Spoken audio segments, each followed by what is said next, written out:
Hello, and good evening, everyone. And welcome to tonight's session, our final session of Thicker Than Wine.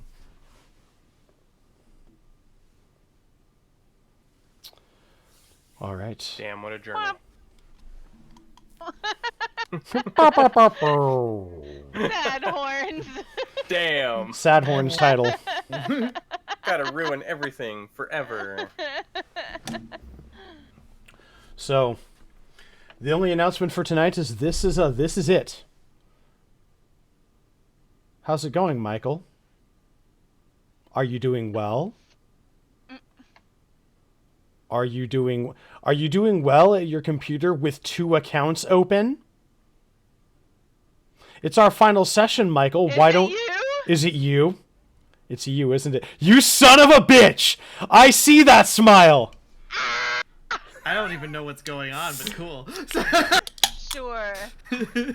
We all know. It's Is it you. Has Ketamine Thomas shown up again? Okay. He has. No, Dang. it is not me. I can keep my hands up throughout this session just so people will know that it's not me typing at He's it. lurking. You could have just typed lurk and then now let me put my hands up. No. Oh yeah, let me put my hands up. What? I don't know why I had to sound like a fucking cartoon when I said that. That was wild. Ketamine Dang. Thomas arrived just for this. God, if somehow this was like some big brain game plan by me, that'd be amazing, but no. It's par for the course for what I claim that you are. Yes. It's not Michael, it's his apprentice. I wish I was the monster you thought I was.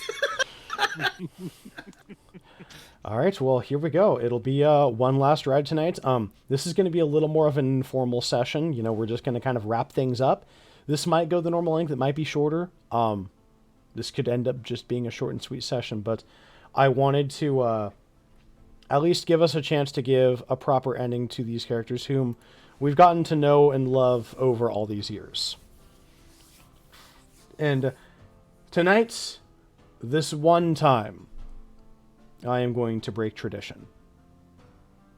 And tonight I am going to take the recap. Because our story Points. didn't start a few weeks ago or a month ago. No, this has been a story of loss, a story of triumph, a story of resiliency, and one of found family. A game that has been going for 6 years. A story that was the sequel of another game we played, Gods of the Void. A tale that happened in Cyril 500 years ago, before the very start of Thicker Than Wine, on that fateful day that Ailish got off a boat to go and meet with her uncle, that Kaelin answered a summons. A man, now gone, named Daniel Thorne, had come to see a friend, as well as Avelios, and how far this journey had taken us all. Through multiple characters, through sadness, through death, pain, triumph, and even love. We've seen armies laid low, reality bent, reality itself even completely undone. And our journey has taken us now to this group of 5 heroes. Ailish, Ravi, Lore, Aurora, and Reginald, who stood with each other and with an incredible plan against all odds. You 5 stopped a being that sought to lay low the gods, and may well have succeeded if not for your intervention.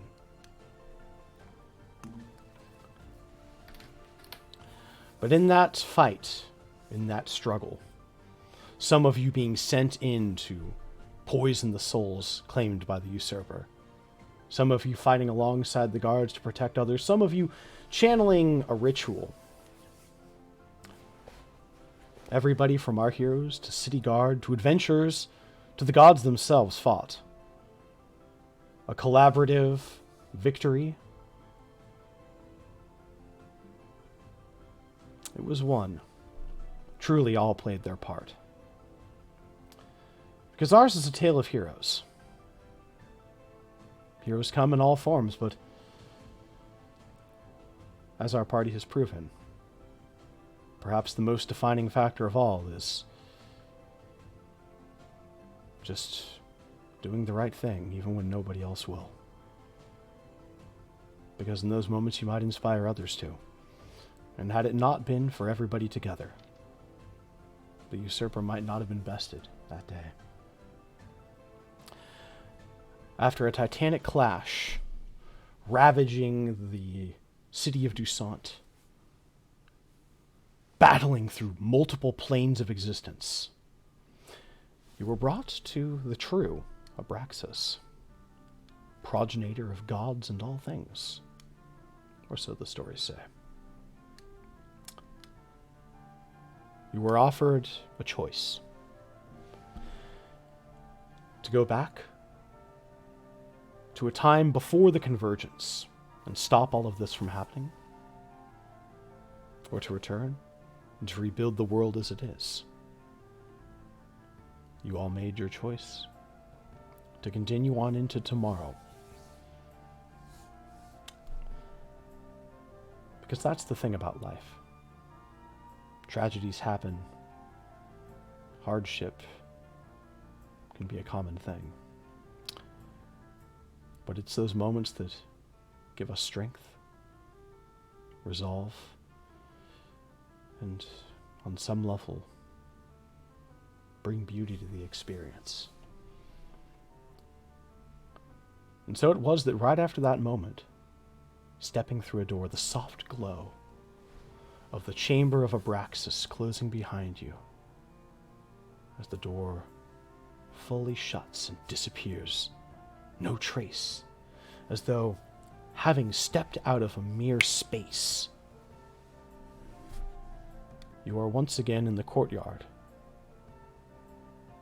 that very place where your battle against Abraxas had taken place, but more difficult to see. As you look around, the sky now dark, twinkling with starlight above, 2 moons overhead. Night has once again come to the world of Cyril, something it had not known for 3 long years. And so you have stepped back out into the threshold of Cyril. You've won against all odds. What are you going to do? It's a big question. It is indeed.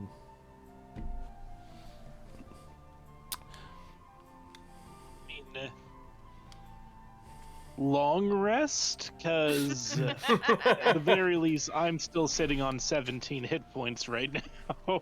You don't need any more than that. All the threats are gone. You say that. I think Ailish's first move,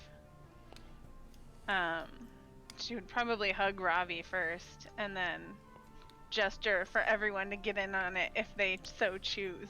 Make this a group hug if you're into it.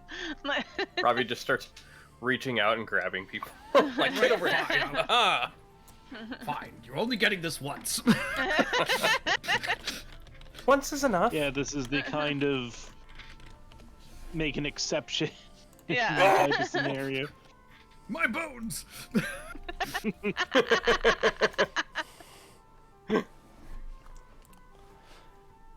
You all embrace for a moment until you hear a bit of a commotion some small ways away. You hear some shouting. It's them! You found them? Some of the soldiers are pointing to you and calling out to some of the others. Are all of you all right? Thank the gods! You're back! You disappeared all of a sudden. There was some swirl of magic? I don't know.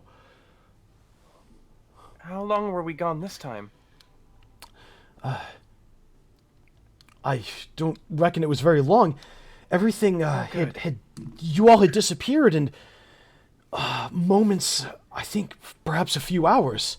It was strange. The sky, everything was moving so fast. Look, it's night.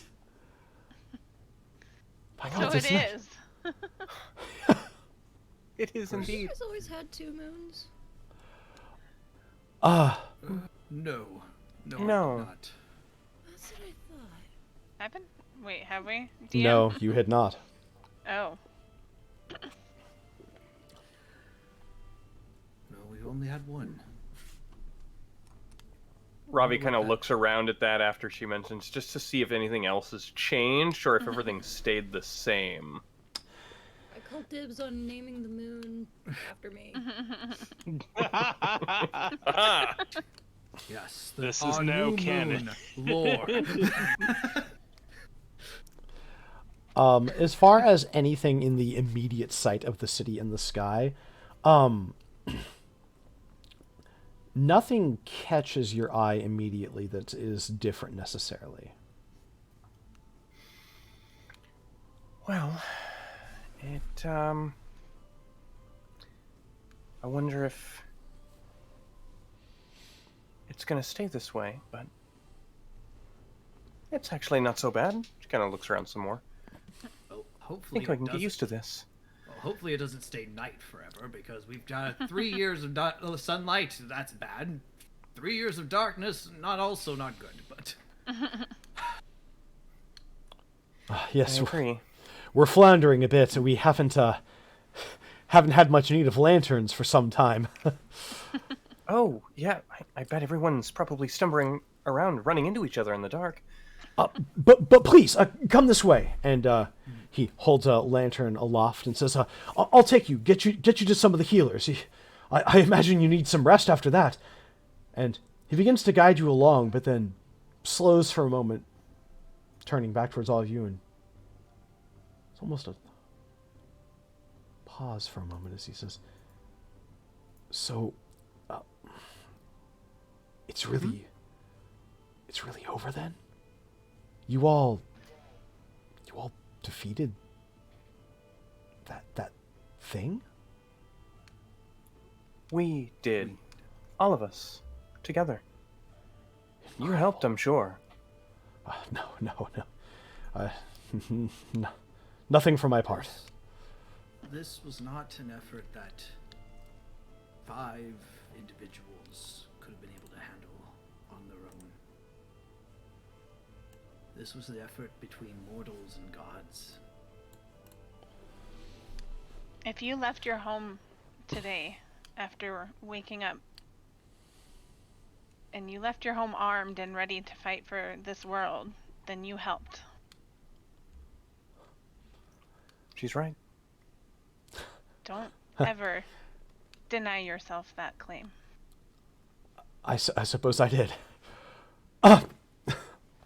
Forgive me. Enough about me. Please, this way. Let me take you to the healers. And let me guide you along unless anybody has any objections. This is like a soldier that's guiding us along. Correct, yes. She'll probably ask, she's like, is there word of my husband? Where is he? Okay? Young Master Rivius. Yes. I do believe that he's searching through the city for you. But we'll send word out. See if we can't reach him, and let him know that you're with the clerics and the healers. Yes, please. You guys see like the tension leave her a little bit, just knowing that. You just see, like, from the rooftops ahead, healers!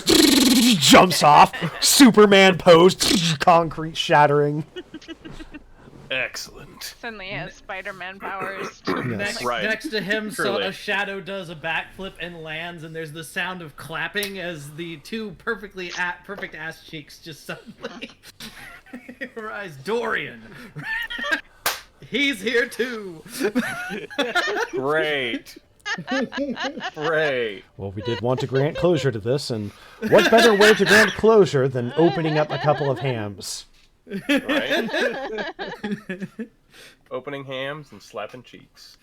All right, but you are guided to an area, not so much an open courtyard, but just a slightly broader area near the wall where there's just a variety of tent setups, some torches and lanterns lit up to cast a soft, dancing glow of light as things are pretty dim right now from the moon, and most of the city just almost black and featureless, specks of light spotted here and there.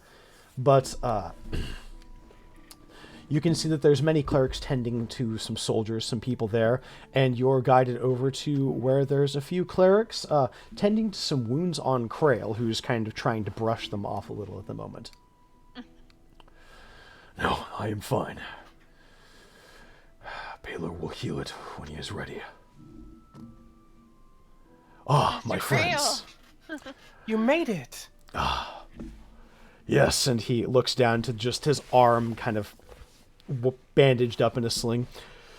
Mayhap tomorrow I might be able to draw upon more magic to see to my wounds, but I fear I had to use everything that Paylor would grant me, at least on this day. How are all of you? Are you hurt? I think... Well, we're alive. A little bruised and battered, but A moment. standing. You there? One of the clerics comes over. Yes, Master Krill. Down, over there in the third tent. Could you send for Barar? Of course, Master. And they duck out, and he says, I believe he has a bit of healing magic left that he may yet channel. So, if you're here after disappearing, then it's done. It's done. Yes. he gets up and he just goes in for a hug for whoever's not fighting it. Oh, Robbie's hugger all the way. Yeah. Reginald tries, but he's unfortunately swept up in it again. Like, oh god! Just Only once! My bones! As Ravi's charging into the hug, she's like losing, like has no awareness of where her body is in the space, and she just loops Reginald in with her. Narrowly avoids the lunge by collapsing under the weight of her injuries like a slug onto the ground. It's her only defense. Laura looks down and just because I can, just do this. 23 points of healing for you. Aw, thank you.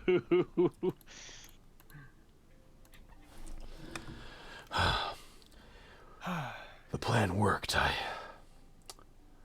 I can't believe it. It's finally done. It is. It's a strange bit of weight lifted off my shoulders, and honestly, the relief is a bit strange too. We've been sort of fighting so long and working hard to protect everyone, and it's odd not having that responsibility weighing me down anymore. But at the same time, it's an unspeakable bit of relief.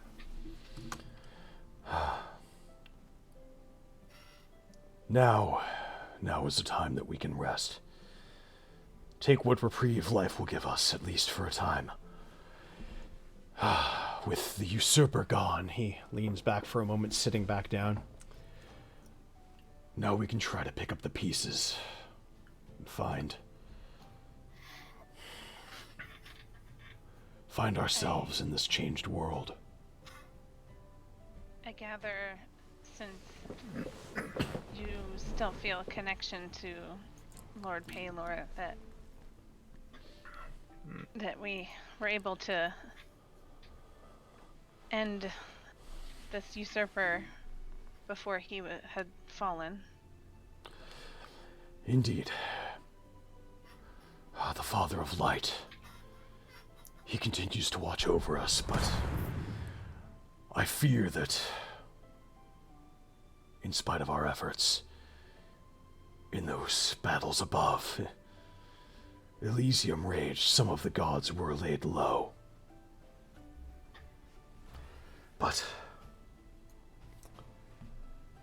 I suppose in that respect as well, we must find a way to pick up the pieces, to move on.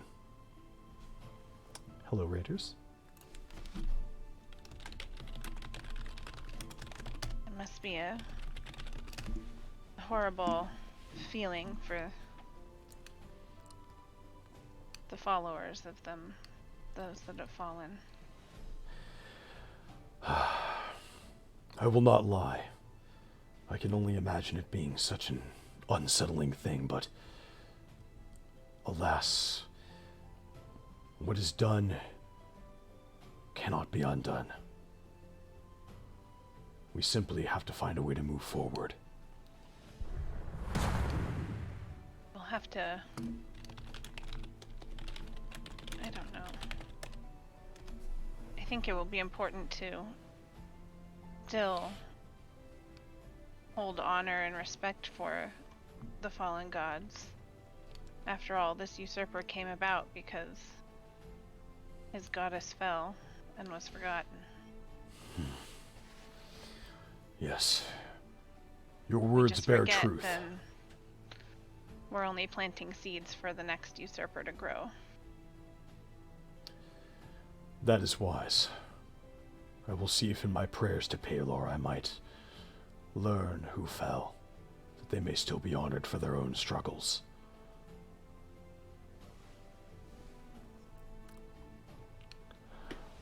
A moment later, you see the familiar visage of Barargus Argar, whatever his name is. Nobody truly knows. Argabar. Argabard, Zarkabard. Agrabah! Agrabah. As he just jumps up. Ha! Well, perhaps it's a good time to sing One Jump Ahead of the Bread Line, One Swing Ahead of the Sword. I heal only what no. you can't afford. And there's a lot That's of that. everything. Jesus. One jump ahead of Abraxas. That's all, and that's no joke. Disney's gonna sue us. Shut up. Shut up. Shut up. Disney can Stop eat my now ass. before it's too late. It's parody. We got it under free use. But We'll just ask Weird Al if we can borrow his attorneys. weird bear. But he approaches and he kind of comes forward and just kind of clasps Ailish and Ravi on the shoulders and looks at everybody else. Well, you know, if it were anybody but somebody trying to lay low gods, I'd be a little bit worried, or I'd be less concerned, but God, you guys even surprised me. Did he even scratch you at all? Oh, yes. Nah, I'm fine. Doesn't look. I was very badly hurt until a moment ago. It was rather touch and go for a bit there. It was. Hmm. I jest. Helm's blessings were very helpful in the initial stages of the fight. Well, he looks to protect us, and so I'll do his bidding in turn to protect those that are within my purview. And he's going to go ahead and let me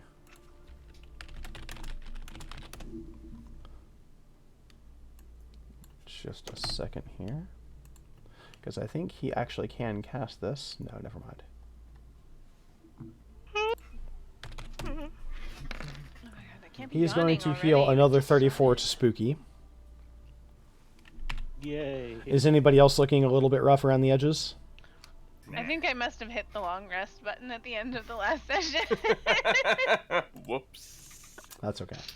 I do know I was pretty hurt, but He couldn't even reach me. We're all beat the crap out of. yeah. Couldn't reach me. What is this? Well, I mean, color me impressed. I can't believe that the five of you stopped that guy. It's like we said before, it wasn't just the five of us. Hmm. It was everyone. I know. But to be drawn in when you all disappeared, I can only imagine the fight continued there, right? Mm-hmm. Continued many places. It was. Many places. And even then, while that was going on, the ritual continued. Have there been any reports from the other places, where the anchors, where the rituals were taking place? There have been, yes. Well, some of the outskirts around Dusant, outside of the city proper. They've taken some losses. Let me send a message to Isaac. He's over in the Refractium still, where some of the other generals are. Give me just a moment. You see him, he whispers a magic word, conjures a quick symbol. All right, we got a report from Toladil. Seems like it was pretty hard fought. A number of justiciars descended on some of the strongholds around there, but they pulled through. Not so much winning, but they held off long enough until we finished the job here. And you see his face grow pale in the next moment. What?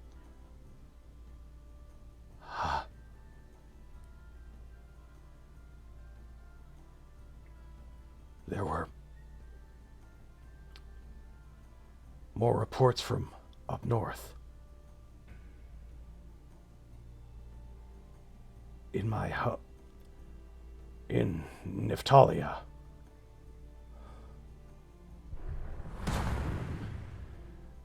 They say they got assistance from some fellow in a torn up, ragged cloak. Magic unlike they've ever seen. He was raising the dead like puppets, obliterating with some spell like what I'd heard. I think he looks to Reginald for a moment. Destruction? They did great. Yeah. And there's a very somber look, a very hard look on Reginald's face.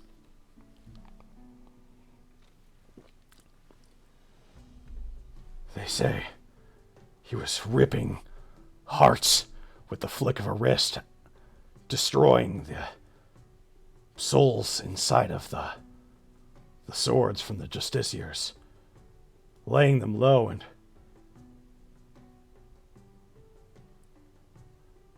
there were a lot of losses. That's all they... Many are too broken to tell much more.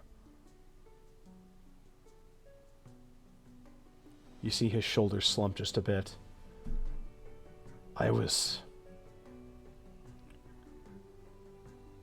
You know, I'm from there.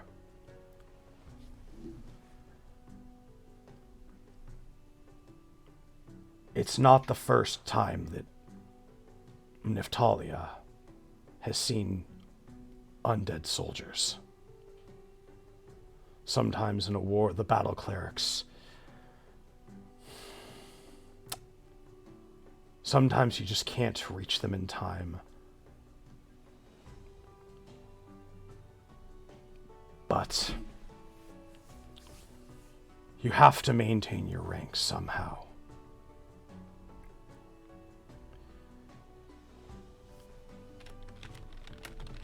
And he pauses for a moment. He says, if you lose members of the Phalanx, you lose your shield.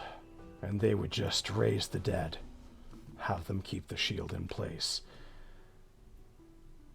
For these men to be broken by what they saw. Helm's mercy, I can't imagine what happened up there.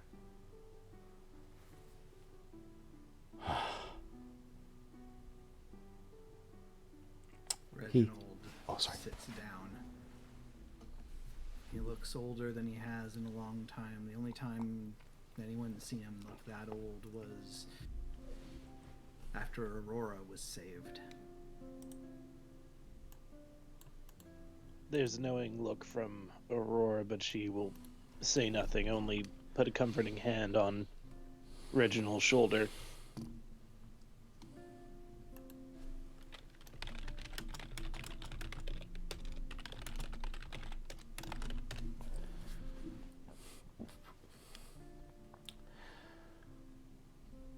Gods above, what happened? You see him focus as though getting another message. Reports from Andor. Huh. What? There's a change. Minimal losses. Wait. The night of...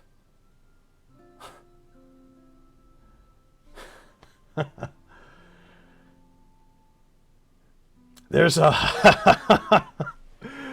reports of the Night of Sorrow.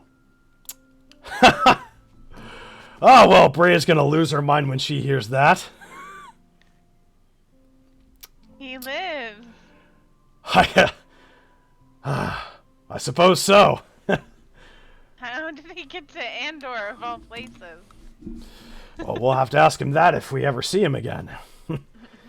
Apparently he was doing a lot of work to those justiciars. Not surprised.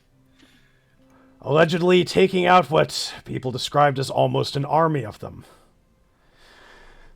He gives a bit of a shiver as the memories of that time when the Master had taken over flood back to him. I hope that... Though, I hope he's there. I hope he's not alone. That kind of fighting takes a toll on him. Well, perhaps we'll meet each other again someday. But Perhaps. for now, I think the five of you need some well-deserved rest. I would agree with that. Yes. Well, there's a little bit of damage to the city, but... it seems almost impossible, but... That guy, we took him down before he could do a whole lot of damage to it. I still can't believe it. A fight like that and... honestly, pretty minimal casualties. Then we'll take the blessing. Mm-hmm.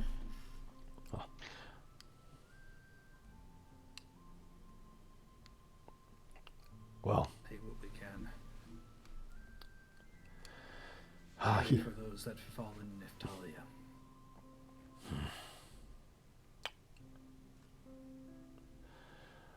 I can keep you all apprised with any other updates that we have. Please do. Lore, about that time you hear a voice. Lore! Well. She doesn't respond. She just waits. I lost my slippers, Lore. Lore!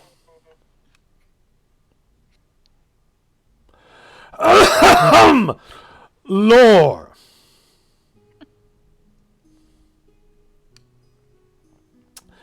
Very well. I was going to check in and see how you were doing, but if you don't deign me worthy of your response, then I'll simply rescind my check-in.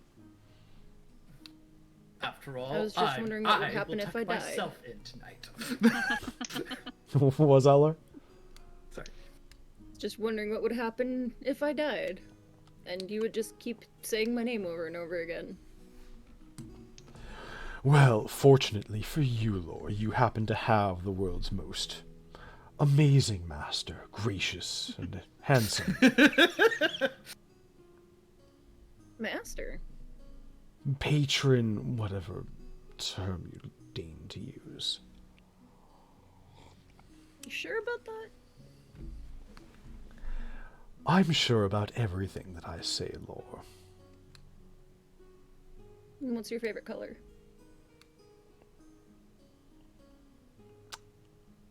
Auburn.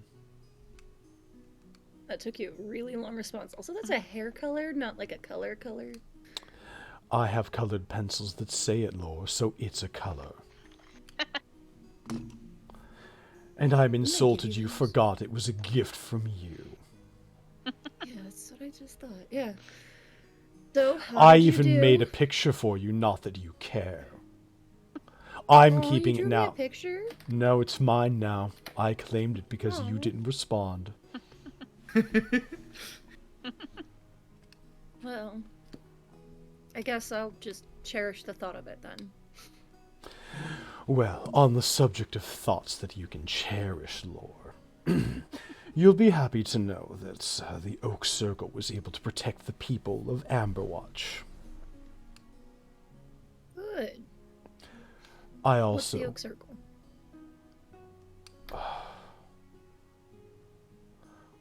Why do you do the things that you do? Because if I didn't, you wouldn't like me anymore. I'd like you even more if you didn't.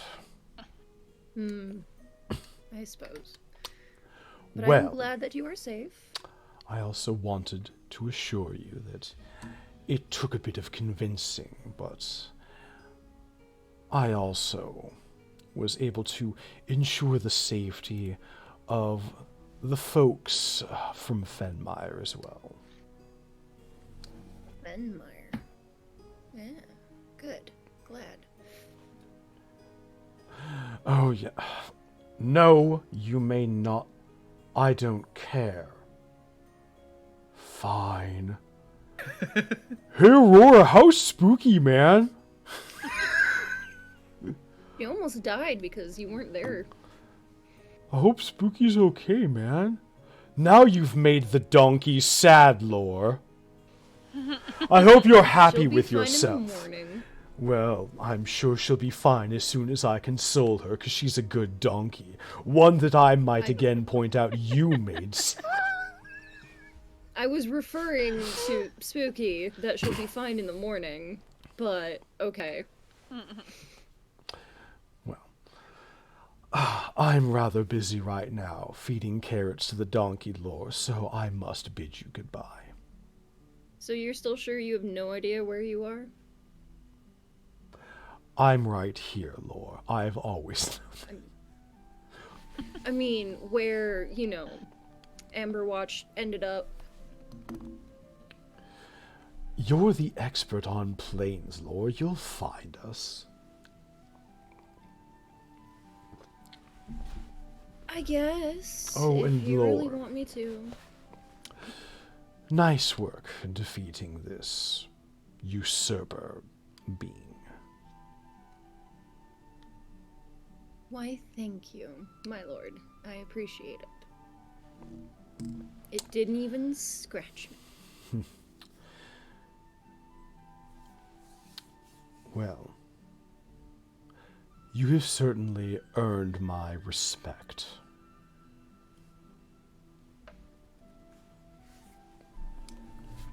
Lore, you feel a sudden weight in your pack.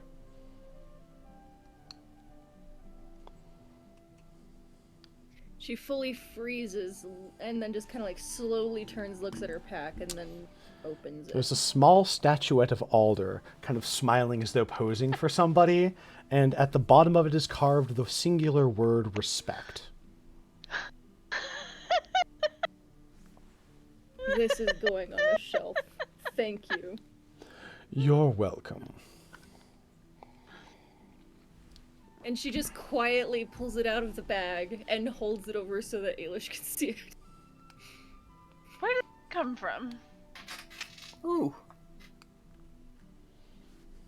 Do you Just- want it? No.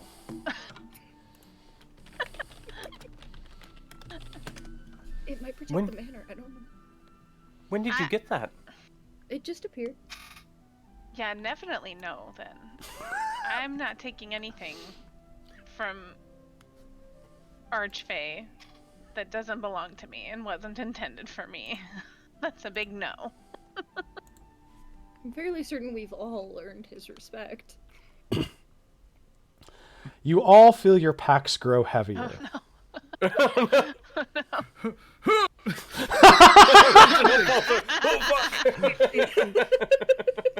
I was already sitting down.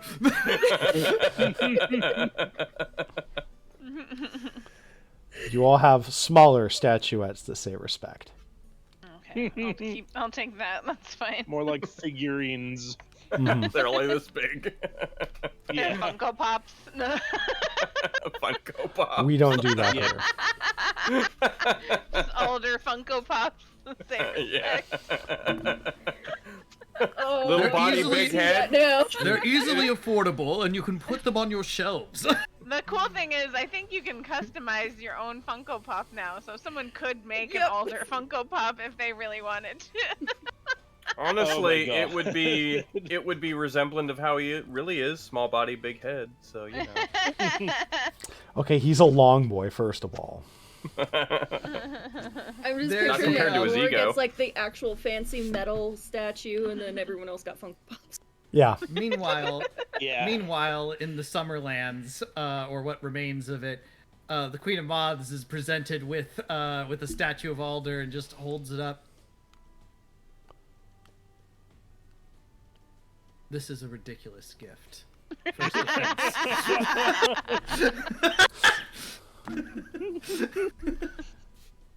Then she just gets the message from Aldo, I'm not calling you next weekend. Ooh, the drama. Oh. Just to wait for the War of Summer. And Aurora, you've been kind of watching everybody conversing, Lore having a bit of a chat with her patron.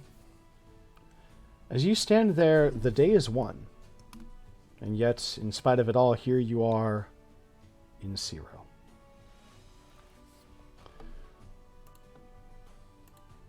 What, Yeah.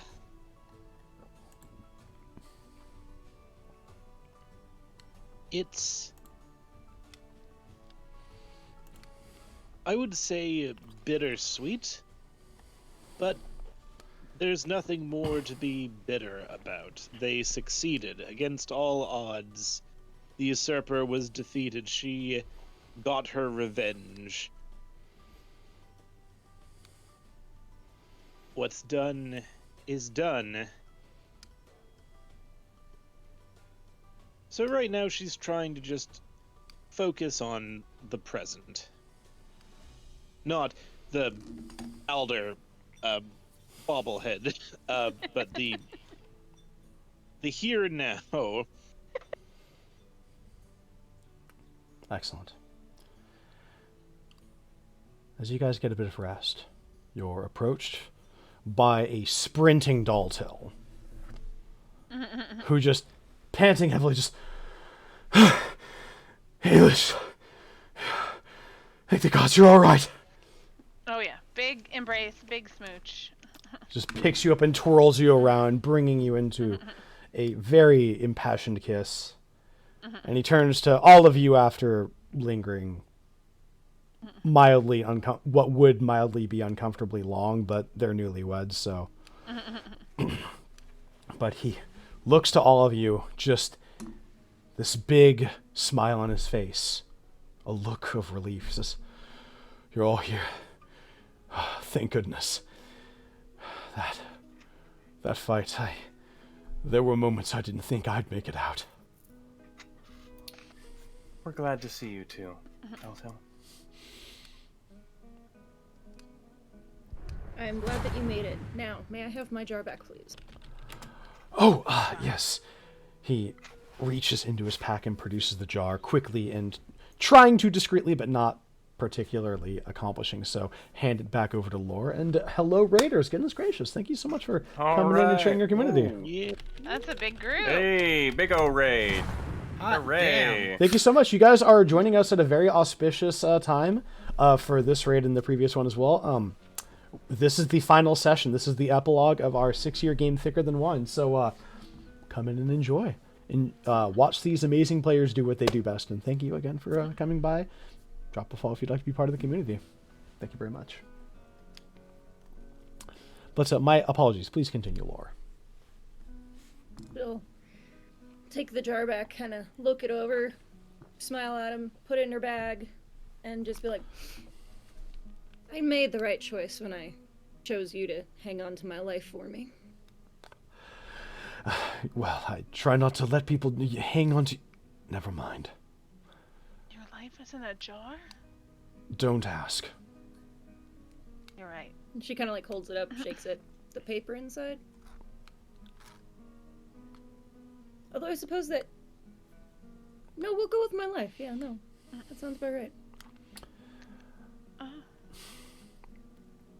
At any rate, I'm happy to have gotten the chance to help, and truly it brings me such joy, such relief to see that all of you made it out.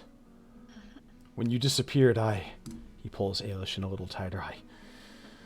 I did fear the worst, I must admit. I'm sorry for doubting, but against something like that, it's easy to fall into a bit of despair. I don't think anyone would blame you for worrying when your new wife vanishes into thin air. Truly. Worry puts it very mildly. So it's truly over then. That's what everyone keeps saying. Well, Almost least hard for to now. believe. At least for now, we can rest. I don't know if I'm willing to say that it's over and until we see the day-night cycle return to normal. Just because it's dark here now doesn't mean that everything's back to normal. Hopefully it comes back. As much as there was 3 years of daylight, I like having both. I suppose we'll find out within the next day then, but he kind of like pats himself down a bit, says, well, it's at least been several hours and reality itself hasn't unraveled, so I think we're on to a pretty good start. I just don't even... I don't think I'm processing at all. Probably shock. Yeah. A bit of disbelief.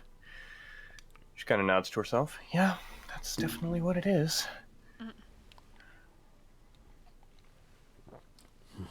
Well, we've got Chevalier... Oh, sorry.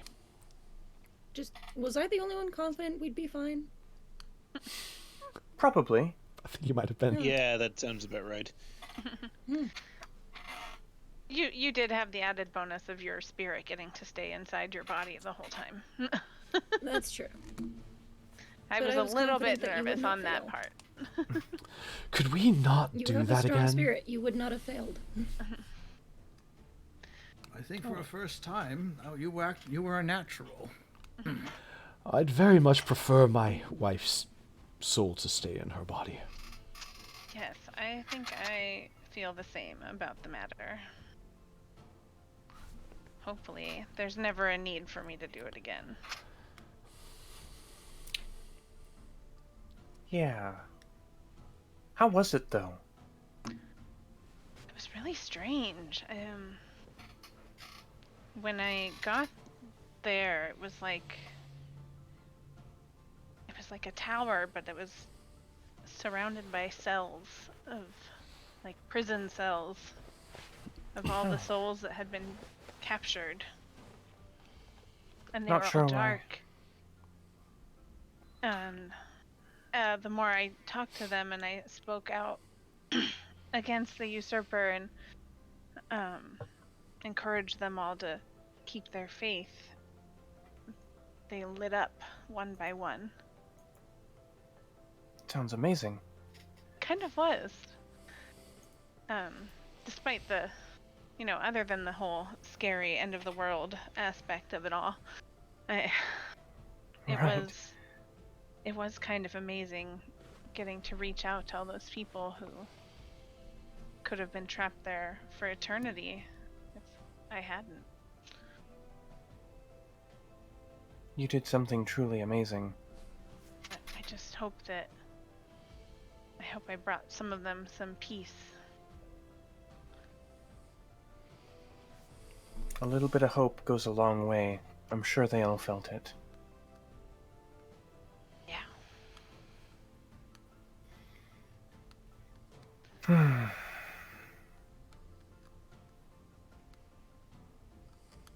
It's gonna be strange now, not having to fight for my life every day. I mean, I'm sure there will always be something to fight for, but I also think that we've all earned a step back from the front line.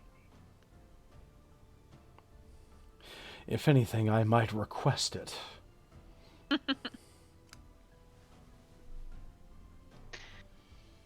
Perhaps we could have, after everything settles down, we could have a real honeymoon. I'd like that. Especially since you're such a strong sailor now.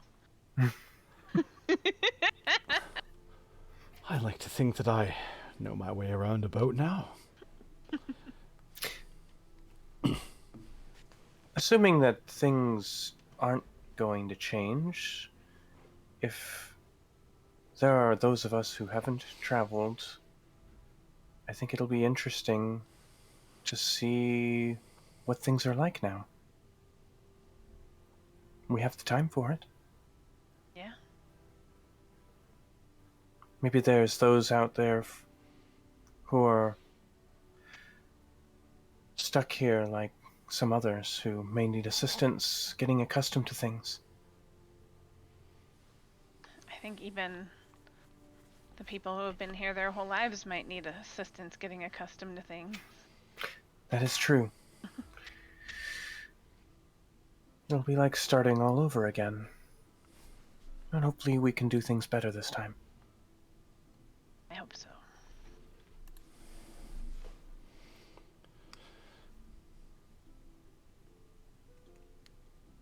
So, A suggestion.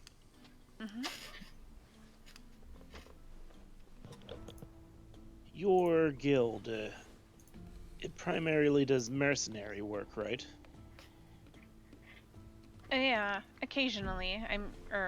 Primarily. I guess occasionally we do other tasks, search and rescue and such, but... Why not, instead of going back to your old vocation, you reorganize the guild to instead be explorers?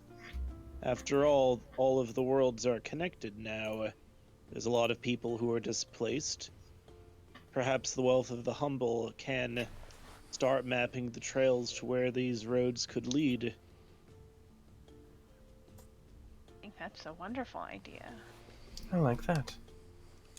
I can't say that there would be no more mercenary work. I'm sure there will still be some of that needed, but I think we could add exploration to our repertoire.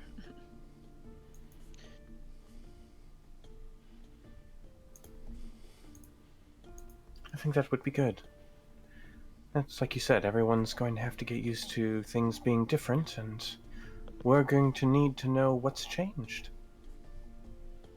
Might as well It could start be there. a new beginning. I like it. I So- think Uncle Dandy would have liked that too.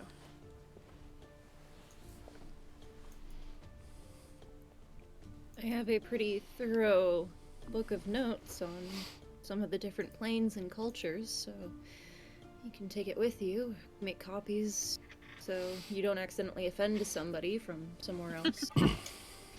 I would greatly appreciate that. That is a experience I do not wish to have again.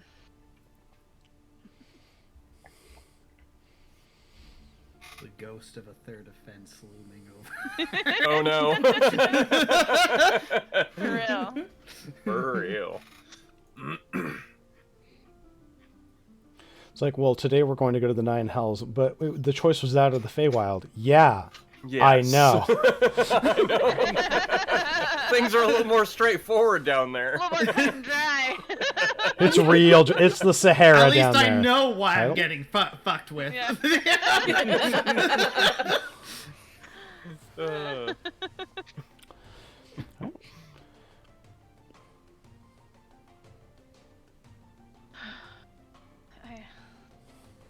Ailish is gonna look to Barar and Daltil and dare I ask if anything is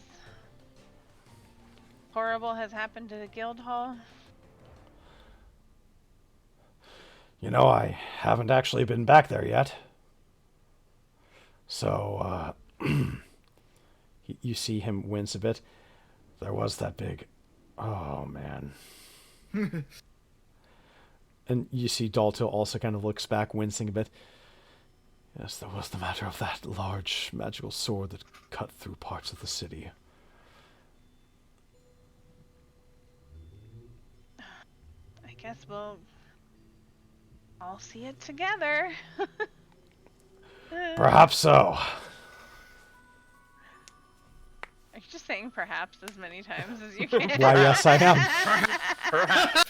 I need it to feel like Damon is here right now. That is yum. That's not cool.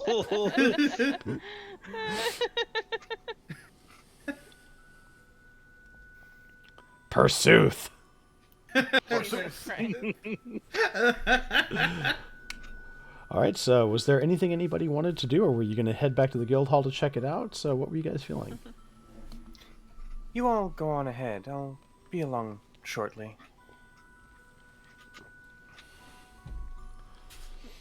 Okay. That guild hall's Are you still sure? standing. I need to get some rest. This has been a Yeah. endeavor. Reginald, as he said, needs the rest. I'll be fine. I just need a moment. Okay. Right. As everybody else departs, Ravi, what are you doing? So, after everyone steps away and heads back into the city, she's going to sort of move away from where all the healers are, just kind of out into an open space. And look up at the night sky for the first time in a long time and take in the new foreign scenery above. Trying to remember times in her past when she used to look up at the night sky and wonder at it, realizing that now that everything's different and changed because of the usurper, a lot of people lost their lives today. And though there may not be people to remember some of those who have fallen, she wants to take a moment and just kneel on the ground in respect and in prayer to the Storm Father, giving reverence to those who actually died in this fight.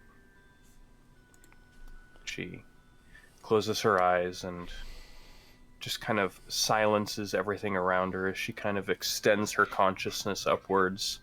Whether or not the Storm Father is still there, she hasn't had the time to find out.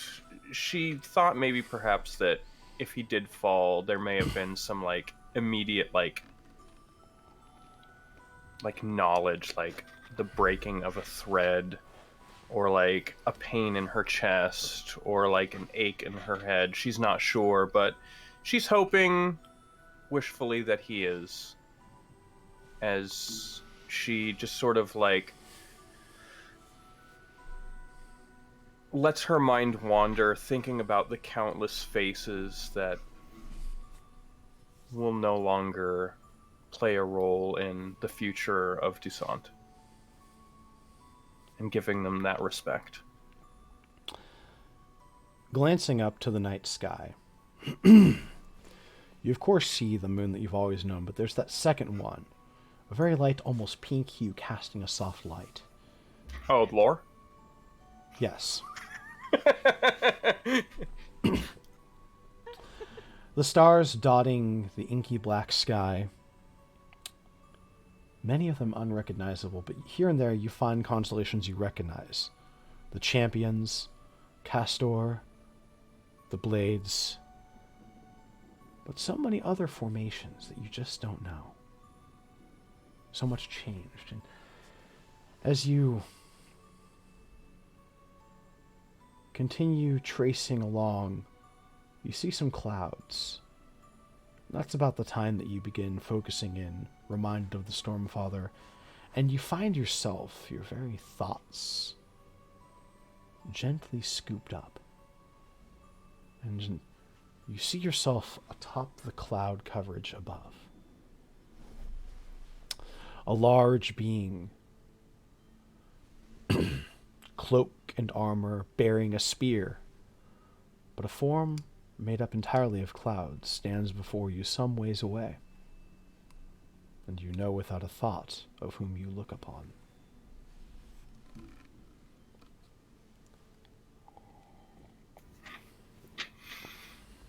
She kind of nods in acknowledgement. It's good to know that you're still there.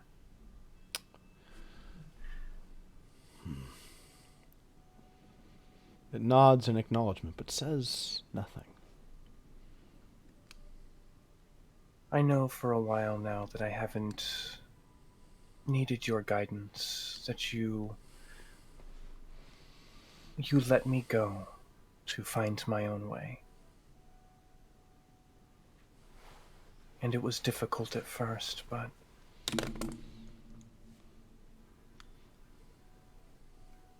that's the path of a mortal. The path of any living creature is to stumble and fall and pick yourself back up and find a path that is yours, one that is true to you. I thought for the longest time that I just need to follow your guidance and do as you say. But now I realize that you are just holding the light for me as I walked my path until I was strong enough to do it in the dark, do it alone. Strengthened by my resolve and my will.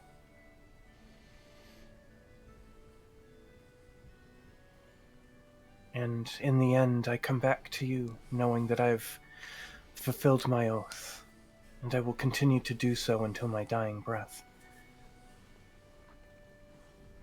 In hopes that, in the end, that I can continue the journey that I was promised, to guide those of future generations in life, in the life after. And so for now, I hope that you can only help guide the souls in this strange place of mixed up worlds. Help them find the way back to their own gods and to their own beliefs, so that they're not lost and astray.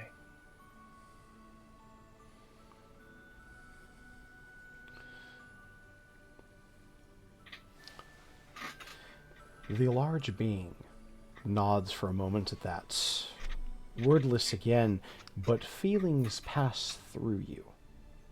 Connection, approval.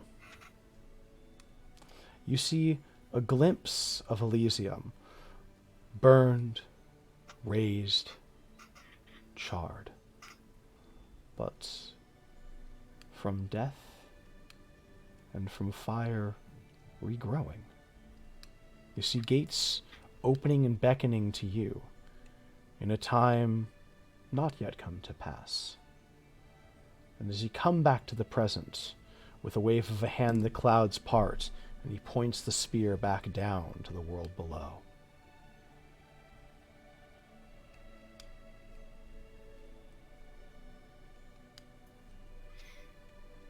Robbie will finish up and stand up off the ground.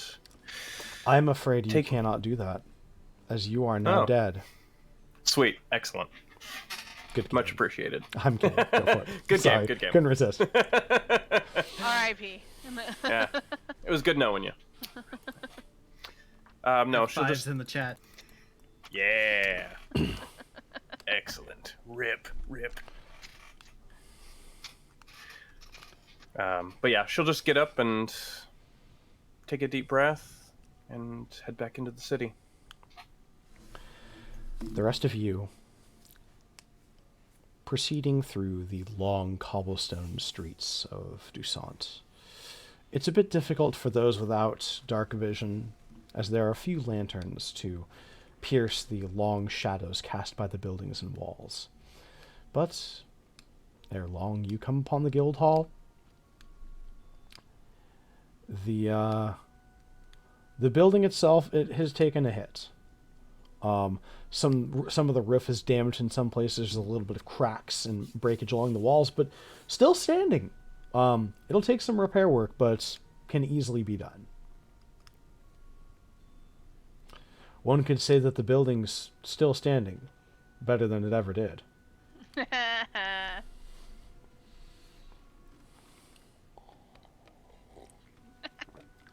Was there anything that anybody wanted to do before you get yourselves a long rest for all intents and purposes? Apparently, Schmidt wants to jam. Love that song so much. It's a great fucking song. It's a great song. Sir Elton fucking John, it's... Mm-hmm.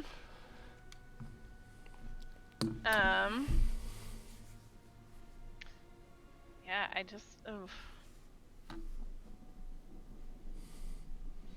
I think, yeah, just a long rest is necessary. Excellent. I think Ailish will probably go through to make sure each person, like, each one of the party members, like, the room they were staying in hasn't been damaged. Like, there's not, like, a hole in the wall or anything crazy. It is on the far side. Unfortunately, that does mean that the only real quarters damaged were yours. Mine, great. But you've slept in worse. Well, yeah, and she might. Is her office damaged? No, it is not. Okay, she'll probably, her and Danta will camp out in the office. All right, make yourselves a movie bed. Yeah. Just blankets for days. Excellent. Mm-hmm. So, you were all shown to your quarters, and enjoy a bit of rest or meditation for some of the more, shall we say, elvish inclined. And the sun dawns the next day. And with that, so all of you see that the sun rises, that things, after all that you've been through, all that you fought for, things really are settling back into place, at least in some regards. It is from here. Wait, can I do one thing? Okay. Since, I mean, the office used to be Dandrickson's, Excellent. I think, you know, during the wind down, before she could actually fall asleep, probably, Ailish would be, like, going through things, and she found, amongst all of Dandrickson's old things, a small book that's like a children's book. And, the next morning, she brings it, out, or when she comes out for breakfast, she finds lore.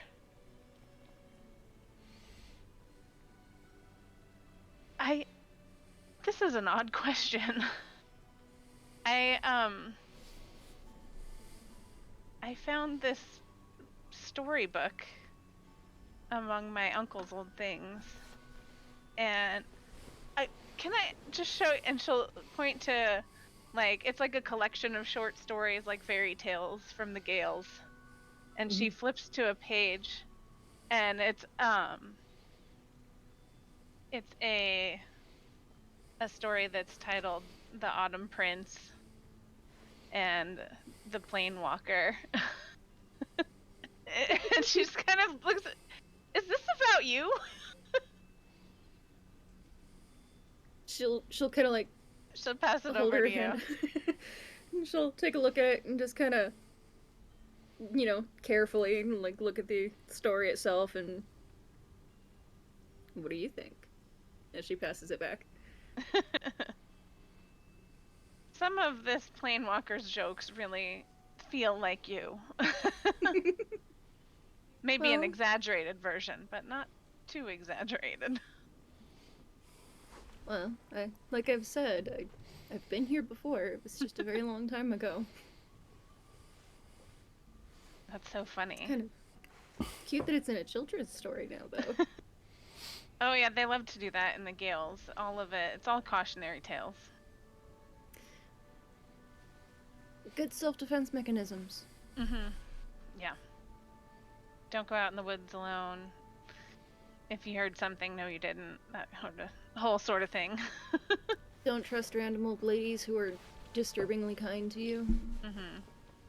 Watch out for the washerwoman in the woods. Yeah. Yeah. That's so funny.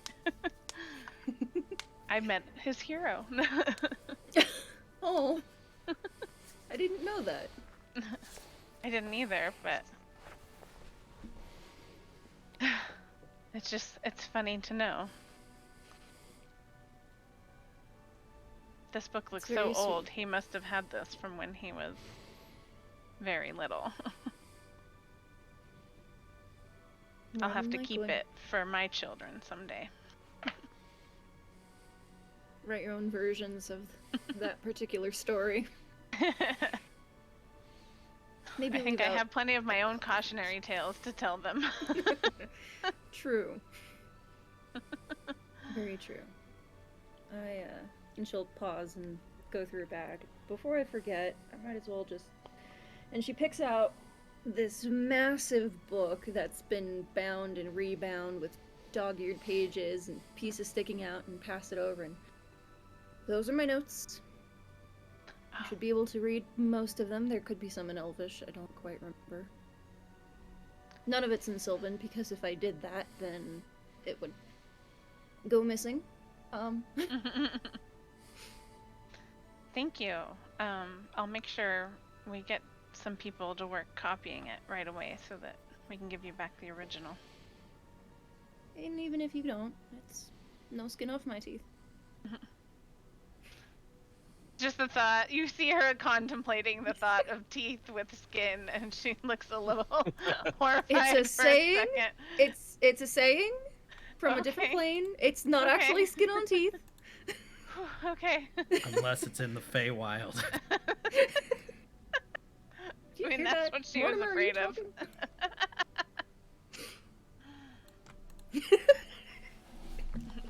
You just Thank think you back to for those moments in the sharing that. Feywild. You got any teeth? We don't do that here. we don't do that here. That's the next town over. That's No, the Summerland next town. shit. We don't go there.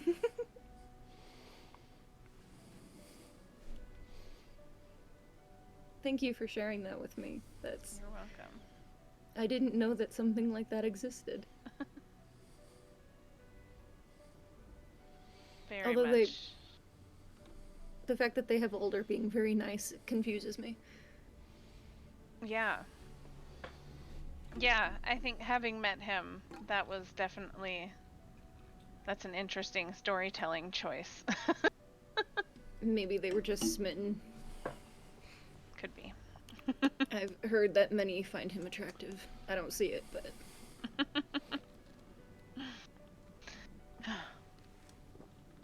but you have a guild hall to run, so I will continue my breakfast.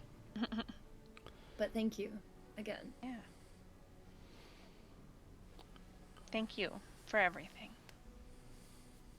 You don't owe any allegiance to this guild, and yet you're here, and You are my friend. I Yeah. don't know what other allegiances there would be that are stronger than friendship. hey, yeah, that's a good point. I'm glad to have met you, Ailish Finnegan. Likewise. Alder just pops in. Would you like her full name? I don't have it, but I might be able to make a deal. I have it, and I'm not giving it to you. But I want it. I don't care. How are your teeth? They start growing skin. I don't know, Alder. How are your teeth? They found the jar that I put them in yet? They're perfect like always. So it's from this point that, you all get a chance to sort of settle in, and we can just kind of briefly say what everybody's up to as a few months pass, and then we can check in before we kind of move to the final act of this as you all move on and settle into life. So let's start with Reginald. As a few months are passing, what is it kind of that Reginald's doing? And with each thing, like, we can kind of say what's going on and play out the major stuff as needed.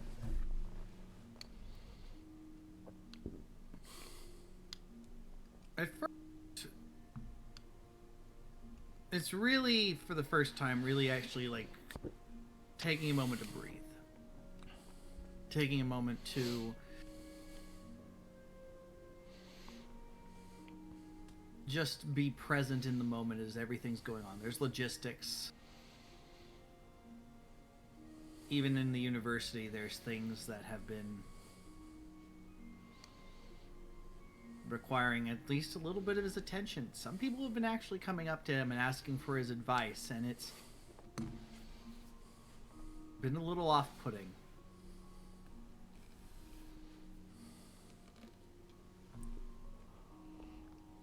Still a great amount of pain.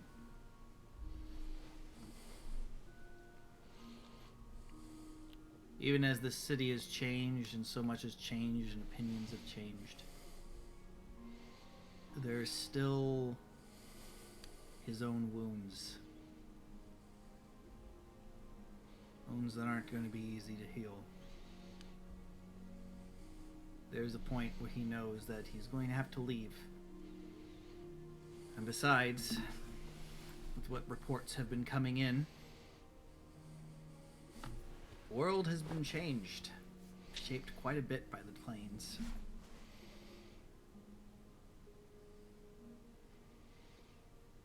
He's not quite sure how much time he has left on this world. He's 107. Even as he feels that stretching across his own soul, growing thinner by the day.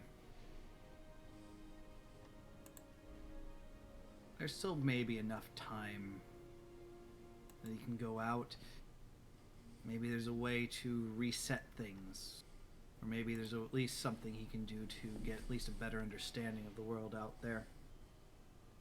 But he can't stay in Dusant. There is a place he has to go, though.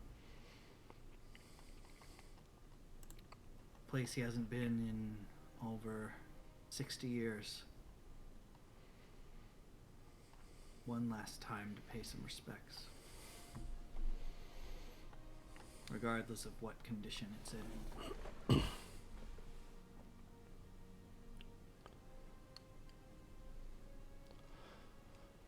So, unless anything happens really in Dusant, one day he does make his announcement. He doesn't just disappear, although maybe he would have once upon a time. He does make a statement that he is leaving.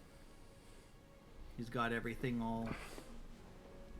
The university has things set up. They seem to be running fine. Guild seems to be going well.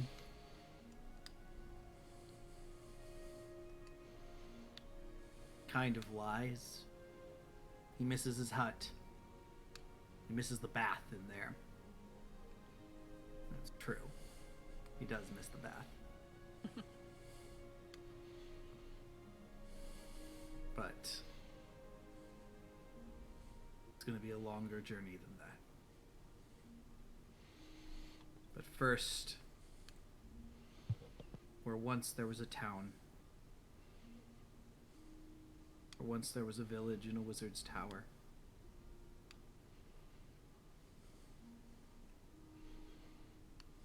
where once a tragedy struck.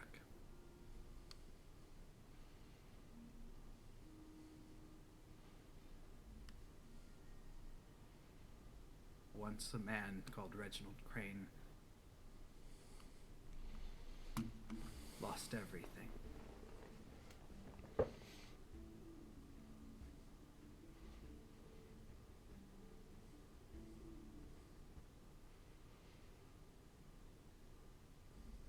There's still no town that has been rebuilt there.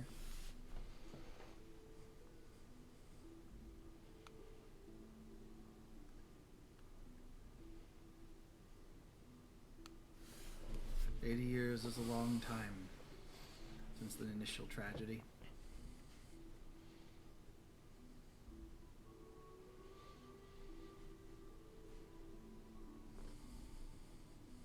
But certain parts of the landscape are still familiar, if a little overgrown here or there.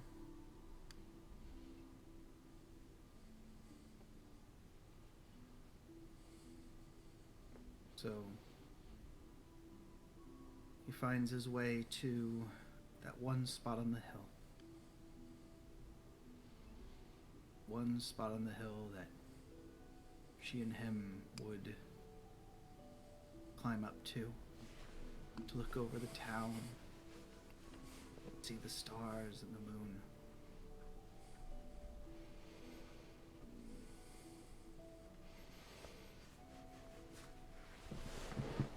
An old tree.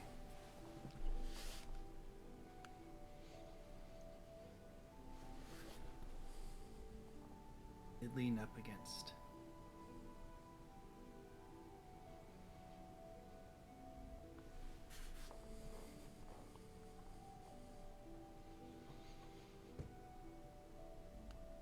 Just seeing the tree, he already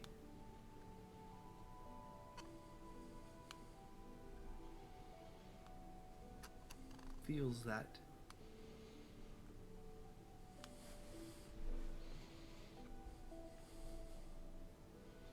he's not quite sure if his heart is going to burst out of his chest or it's going to break or if it's going to stop. But he takes a moment. We're going over to the tree.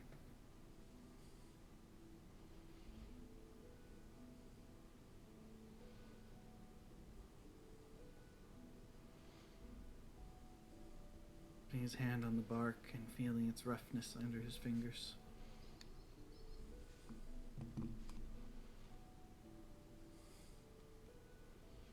Memories of them sitting there. She always brought apples.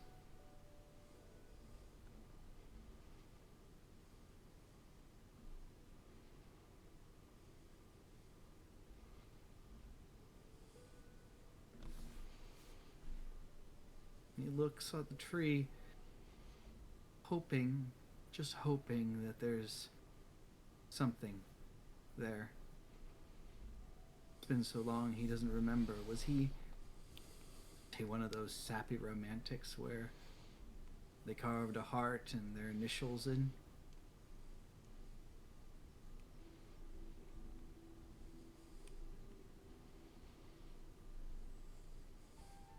No, they weren't.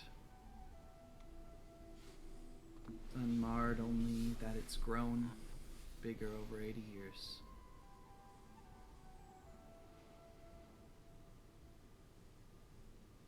And he reaches in and takes his locket and looks at her portrait in there. That one lock of hair, hers.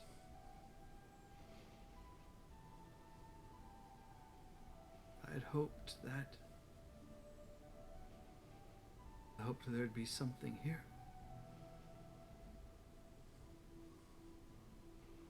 I remember so many things about you.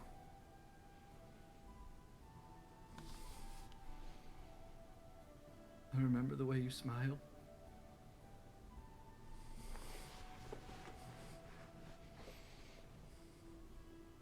Remember, you always smelled like those apples you'd bring. I remember your dreams. How you believed that I didn't have to be a great wizard. I just needed to be a good man.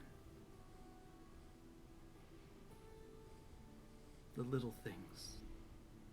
The little kindnesses. To never lose sight of those small little things. I'm sorry I did.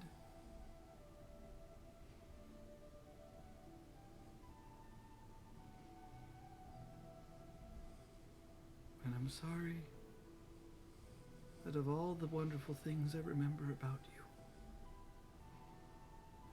I don't remember your name.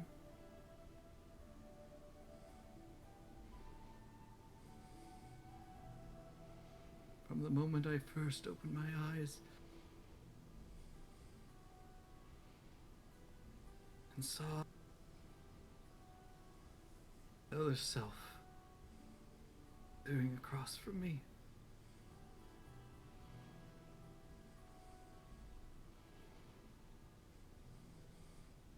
I had lost your name.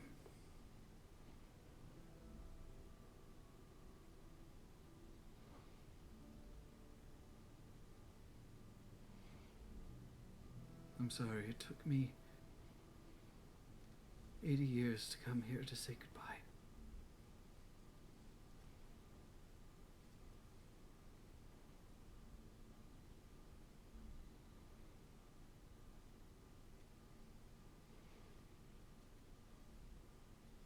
The little things.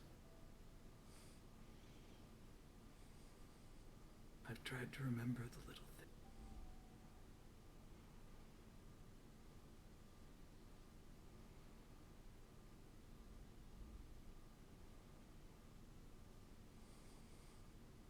And with that, he sits down, leans against the tree for the first time in 80 years. And maybe for the last time.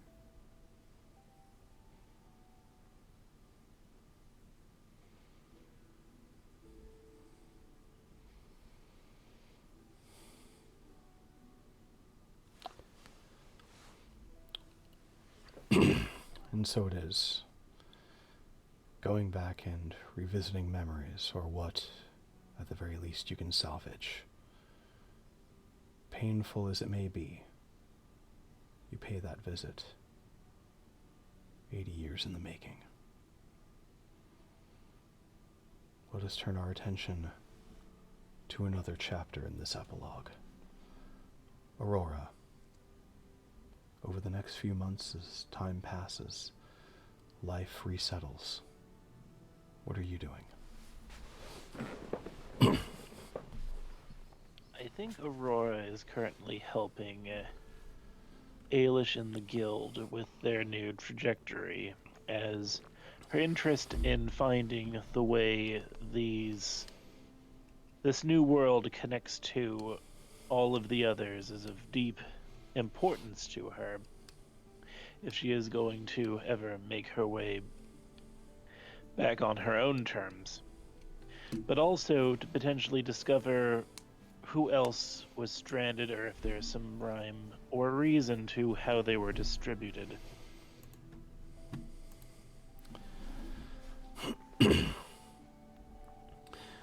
There are many ventures that you go forth on. In the immediate area, sometimes a little beyond, the land itself ranging anywhere from looking almost as a natural landscape would be, the earth molded in that sort of way that seems right, but then there would just be something wholly out of place. The more you go out, it seems as though, as best you can tell, bits and pieces of just different worlds, different realities were popped into place. But you can feel the magic through there. Not quite as deftly as Lore, though she, on your ventures together, could confirm it, that there are spots where the veil feels incredibly weak, where it's almost as though somebody with her own talents could, without even thinking about it, step into another plane. Especially when you travel through a piece of another world, now fused in part of Cyril itself. And Aurora, you and Lore are at one point venturing out to the west, a place once called the Golden Peninsula, to see what had changed there. And you're going along, and it's been a few months, plus all the time that you've been gone. Your thoughts drift back to Solden, to the town of Ivelston. What kind of thoughts drift up into your mind as it lingers upon those places?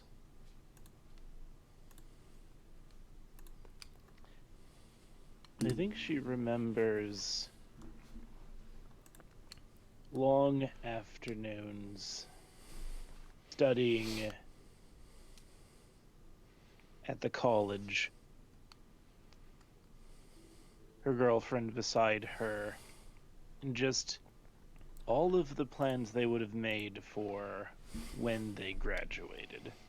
All the places that they would go, all of the things that they would do, what it would be like to actually have independence, to be able to choose what responsibilities they were to have rather than having it decided for them. As rain would fall upon the dormitory window, there would be maps, books, essays on so many different places that seemed so far away but were slowly becoming in reach. And now here she is, in a strange land with actual friends that she made outside of school or her job, finding the paths between worlds.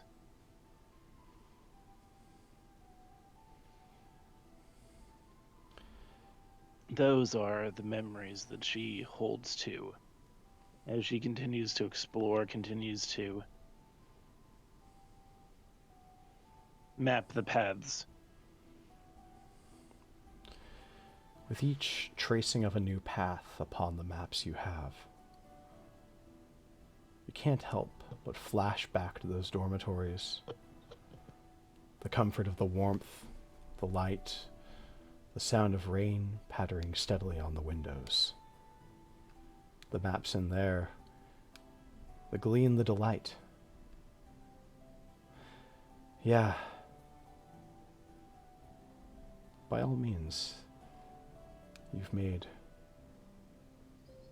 true friends, precious memories. But there's still that one last thing. Just to see her again. Those vivid blue eyes, like a lyris rose. To see that dirty blonde hair that she just always kept pulled back. And that kind smile, always looking with such support. Your thoughts drift back. Those nights chatting and planning. That was the thing about it, is there were those moments where maybe after a really hard class or a hard job, you talk wild things, just finding the world of Serial. Thoughts little more than a theory by some scholars, and yet here you stand. But no matter how wild those dreams got, she wouldn't just shoot you down. Not like others that you'd known throughout those years. You always remembered her smile, her laugh. A laugh that echoes hollow in your mind as you're brought back to reality. That soft pattering of the rain on those windows in your dorm. Now rain dropping upon you in the countryside. A cold, cruel reminder that she's just gone. And that you haven't found a way home.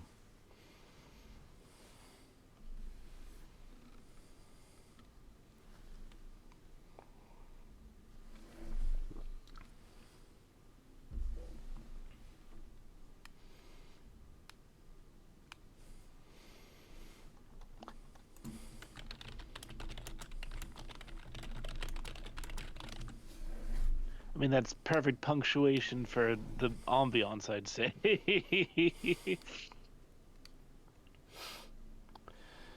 But you continue along, you and Aurora working together. She had her own things going for a time that we'll touch on shortly. But this was one of the times that she got to go with you. And she spotted a group of travelers that you two approach. And as it's been on numerous adventures out into the wilds, people displaced. You go to the group of them, just taking down information, going through the motions, not in a hollow way, but in a way of confidence, a way that you've done this times before, that you know how to bring them in to guide them to safety.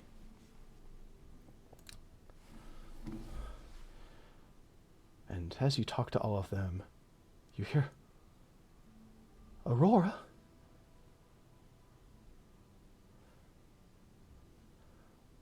Wait, is that you? You turn, and one of the hooded figures draws it back. And you see a face that you'd not seen in far, far too long.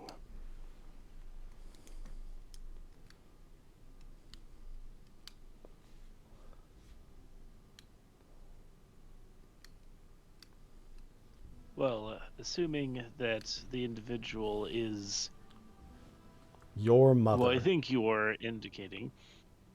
I'm kidding.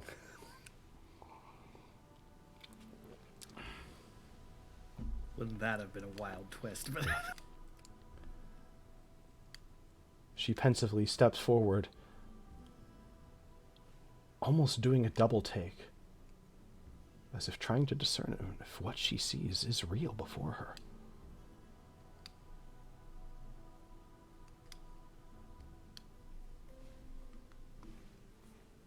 Well, the feeling is entirely mutual, considering how long she had been searching up to this point, and oh, how many times there have been close calls. I think the moment she realizes that it's real, and that she's real,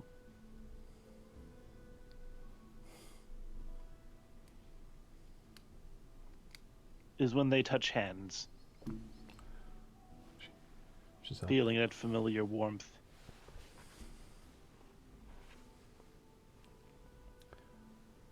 And she sits there simply touching hands for a moment, as though trying to process. You see those eyes looking up with a pang of disbelief. It's really you. As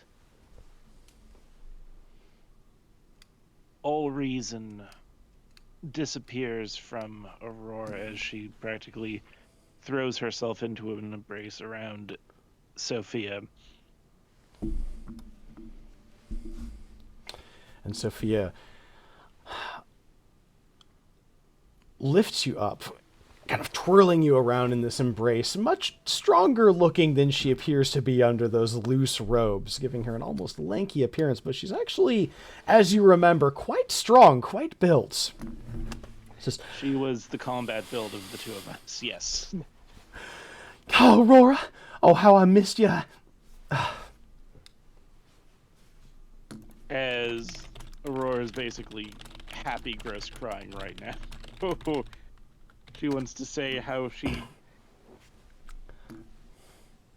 tried so hard to get back, how she looked everywhere, but it's mostly just happy sobs at this point. Frankly, it's embarrassing. Lore being present would find this entirely embarrassing, but Aurora does not care. Only now, has she truly won. Oh, Aurora, As she... it's so good to see you again. How you doing? I missed you so much. I've been thinking about you every day. After everything that happened, I was looking everywhere for you, and then, I don't know, the more I was looking, tried finding ways, and I don't even know how it happened. I ended up here, and She trails off into her own sobs as well, tears just streaming down her cheeks. A look of complete relief and boundless joy at seeing you again.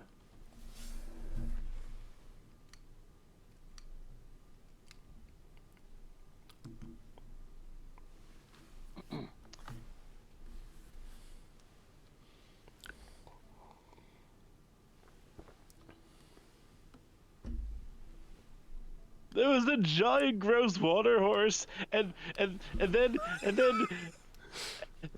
we had to run down a hill. She surfed on an old man. And don't even get me started about the Feywild. Did you know pixies don't wear pants? They don't wear pants, Sophie. And the whole thing with the teeth. And then there was a guy in a throne. And then just embarrassing. She just pulls you in, running fingers through your hair. She says, "Shh, it's all right, baby. I'm here now, and I know the Feywild's awful." She looks up and kind of whispers to Laura, "No offense."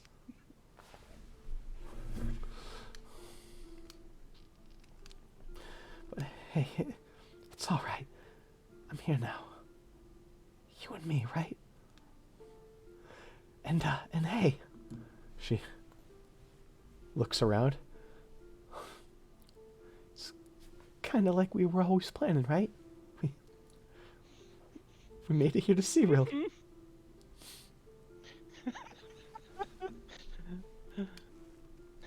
Surprise! wait, Surprise! As she'll sort of just gesture in Laura's direction. I made friends! Friends that surf on old men? Yeah. Oh, I'm sorry, that was actually kind of embarrassing. She's way cooler than that. She pulls you in a little closer. I'm glad you made friends, and I'm so glad that you're safe. I'm so glad you're safe. I'm just sorry it took me a little while to find you.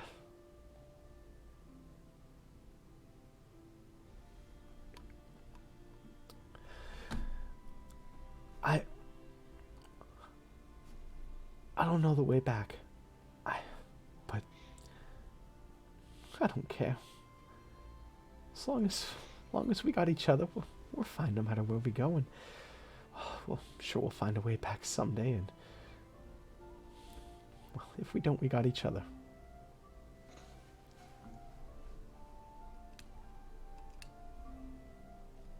Frankly, all I just wanted to find was you.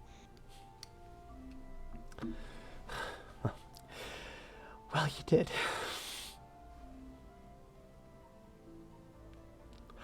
But hey, why don't we get back someplace a little warmer and drier than here, right?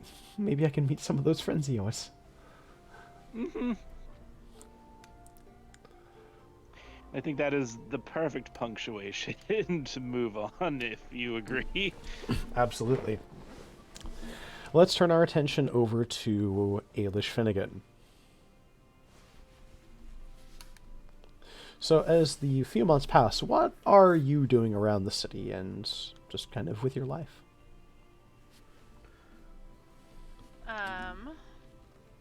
I mean, I think her first order of business would be repairs on the guild hall itself, the physical building. And we can assume that, even with you helping out, like you're not exactly skilled in that, but repairs will take at least a month. She's overseeing, like hiring the right people to fix the building, and then from there on, she'll use some of the guild's funds to help repair other like places in the city that have been damaged, especially in neighborhoods that are maybe like a little bit not as well off. Just to make sure that people aren't displaced for too long. And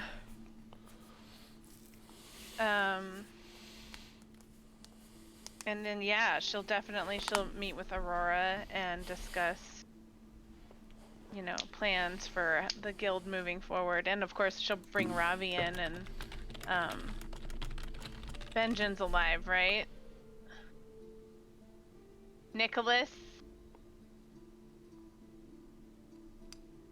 You're lying. Look at your face. Benjen is alive currently. Good.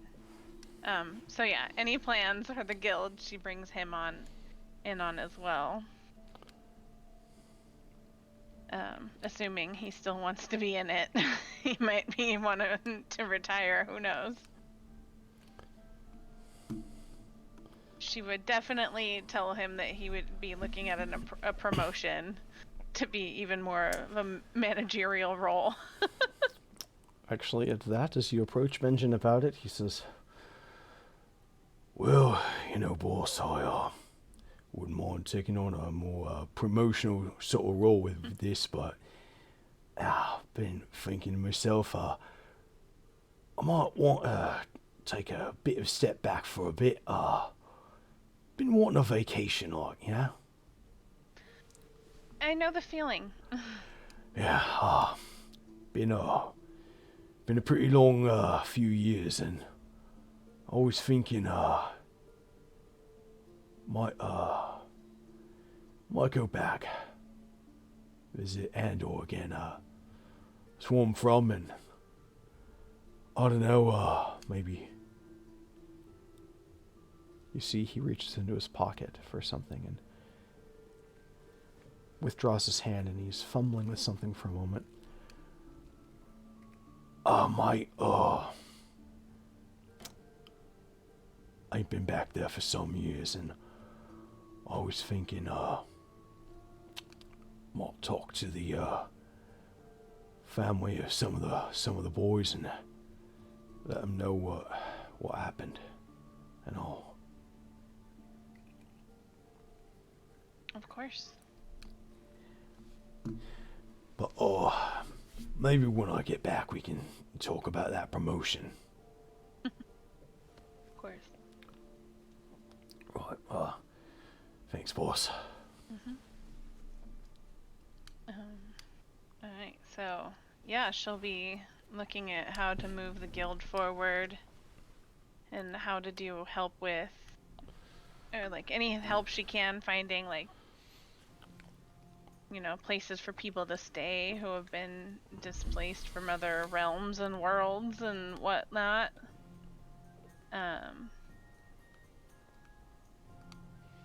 Focusing mainly on, people who maybe don't have the means to do as much without help from the guilds. And so you start, using your money and resources to coordinate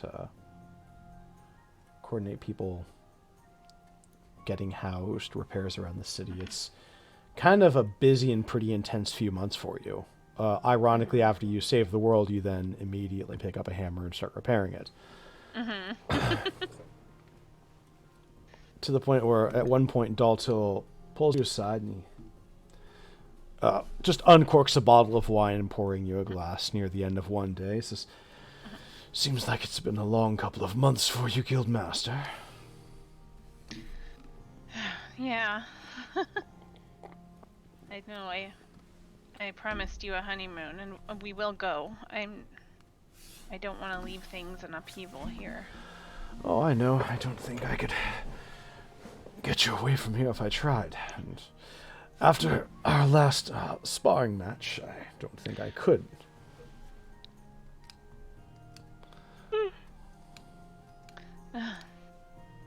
She just kind of laughs and takes a sip of wine. But, there is something I was thinking about. It's rather been on my mind a bit lately. What's that? Takes a seat and takes a long sip. Well, as long as you're here, you're always going to be at the disposal of the guild, and, well, I don't think that's necessarily a bad thing. Your selflessness and leadership have always been some of your finer, if many, qualities. I do think you need a bit of you time. Certainly. Now, I've my family's estate back in Tullens, near the waterfront. We could always use that if we'd like a few days away, but I know that it's important to you to stay here, especially while the city's in repair, so, he reaches into his vest and produces a piece of paper that he presents to you. What is this? And she'll take it from him. I'm assuming it's like a scroll. It's rolled up or something, or... It was a piece of parchment folded with a wax seal upon it, Okay, she'll open it up. and you see the deed to a small estate in Dusant. Is this a... Think of it as a late wedding present. You won't be here. You'll be a little bit removed so that you can have a bit of room to breathe, but not so far that they can't call upon you if the need arises. Work-life balance, Guildmaster. This is exactly what I needed, what we need. Yeah, I can't believe you bought us a home. Well, I mean, what's the point of coming for money if you don't use it for frivolous purchases, no? A home is hardly frivolous. I do hope that maybe one day when things settle down or when Benjamin returns that maybe we can stay in the estate a little bit longer. After all, there are some nice ports there. There's enough room. Your dad could stay in a guest house. Wouldn't want to embarrass my father-in-law.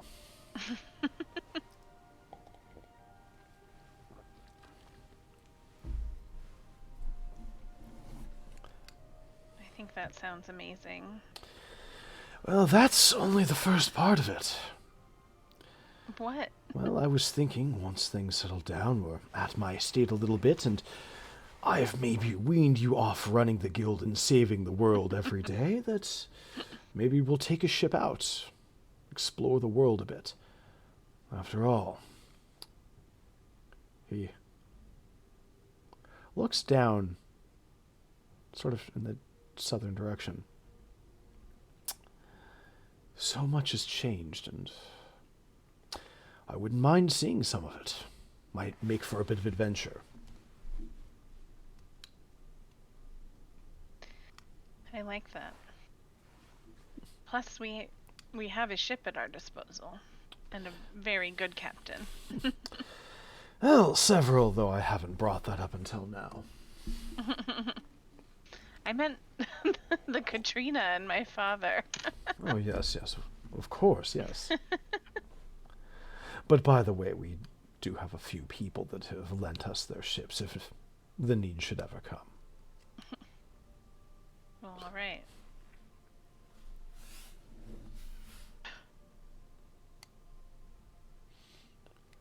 I think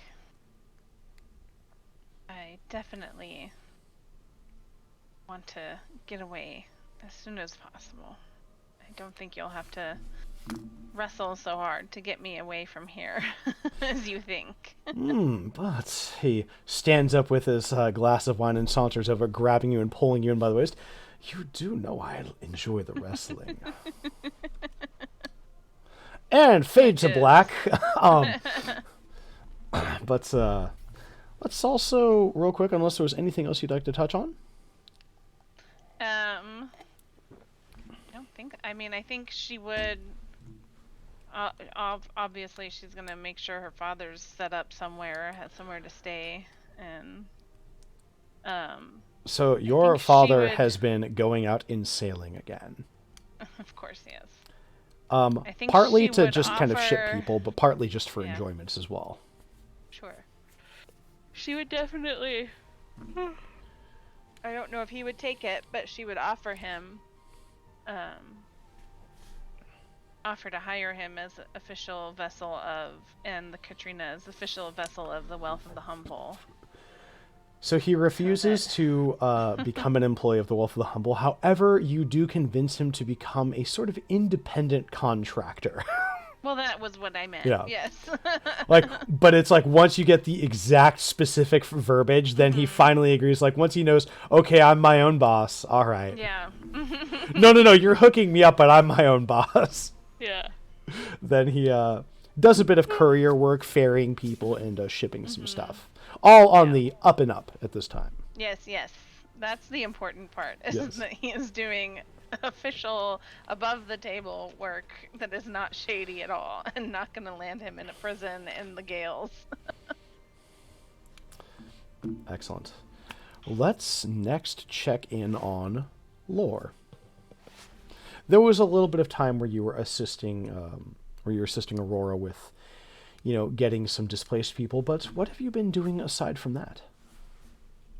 So, Lore was pretty used to repairing, broken villages. So when she wasn't going out and assisting with Aurora, and doing that sort of business, she was also helping sort of rebuild and carve out anything, Her particular talent is with wood. She could almost speak to the trees in a weird way. And she also, after about a month or so, started getting this itch, this need to go somewhere else, do something, and it just kept getting under her skin. And part of it was to find Alder, so that one, she knew where Alder was, and two, she would know where Alder is and can avoid him as best as she can. But she also had she had a mission originally, and that was to return Aurora home, and depending on how Aurora and her feel, she's still gonna look, just to, I guess, prove to herself that she can find it.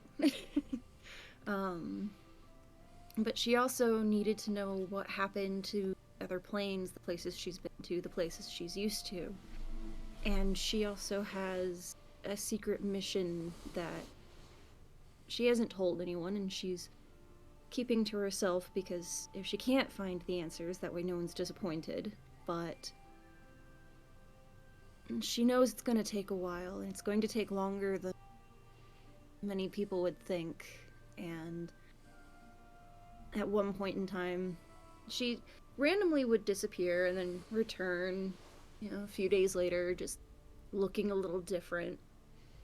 And then one day she leaves a note behind saying she'll be back, and then just is gone.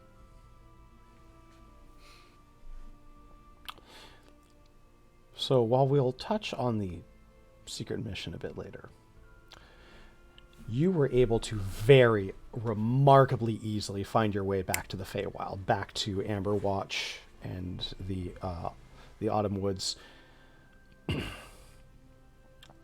Something you discovered, Lore, is that parts of the wild before plains were very definitively different, and there were paths between them that you could walk.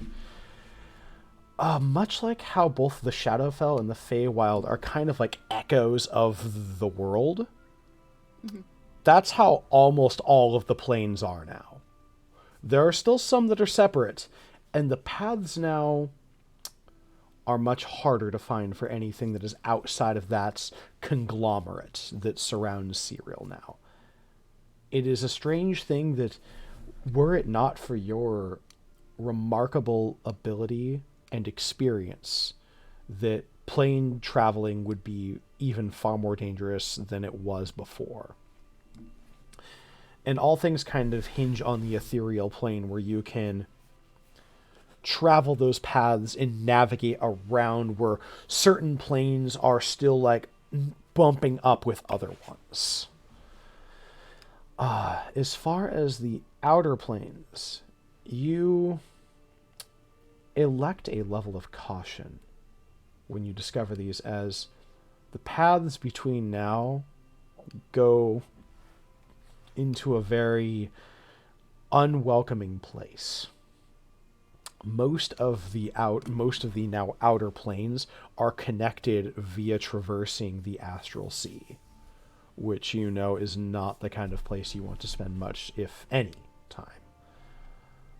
But in those few days of travel here and there, you amass, as time does flow differently in different places, quite a bit of days and weeks of venturing forth, researching, and learning about the new present state of things, both for the world and for beyond.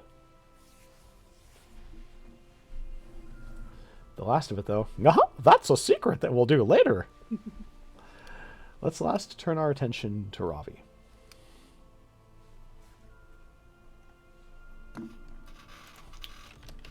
So, Ravi is at odds with how she was raised and the city life that she didn't really get to know much when she first came to Descent, with all of the things that happened after she showed up. But given how things are now, she obviously takes time to help ensure that the guild hall is headed in the right direction in terms of getting repaired and having the proper staffing, and just kind of maybe help with literally some of the heavy lifting, as is her nature to do so. Not really a handy person, so to speak, when it comes to building, but she can definitely move things around as needed. Aside from that, she knows that the world is now much changed, and she's still very young. And as much as she learned growing up in the wildlands in the north, under the teachings of her tribesmen and fellow nomads, that there's so much more she can learn still.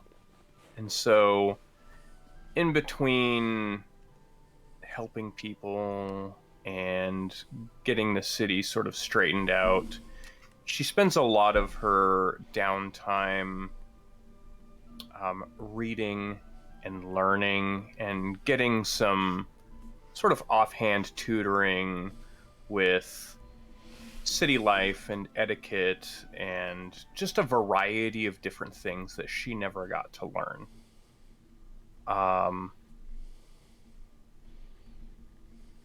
And also, as her nature is to protect people, she wants to be more involved in keeping the city safe and using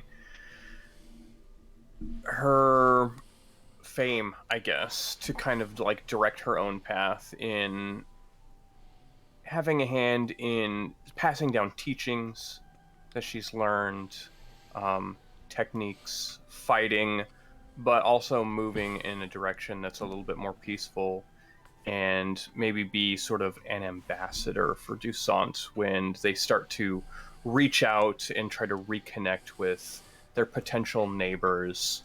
She wants to be a part of that, as is her nature to be a guide and impart wisdom and keep peace. She wants to ensure that things are moving in the right direction and that things stay amicable as well. So she spends a lot of time with her hands in a lot of different things, staying really, really busy, and just using her youth to her advantage. it's every day is a jam-packed thing. Mentoring, teaching how to fight, meeting up with some delegates as appointed by the crown. You're not taken on officially by the crown, but as a senior ranking member of the Wealth of the Humble, you're granted a kind of unofficial seat on some of the meetings. And you learn about a rather important individual who's set to visit the city in the coming days. Word being sent from lands to the east that they may be that they are intending to visit. And who would that be? Reports are mixed. Some are saying it's an ambassador from Andor. Some are giving conflicting information on that.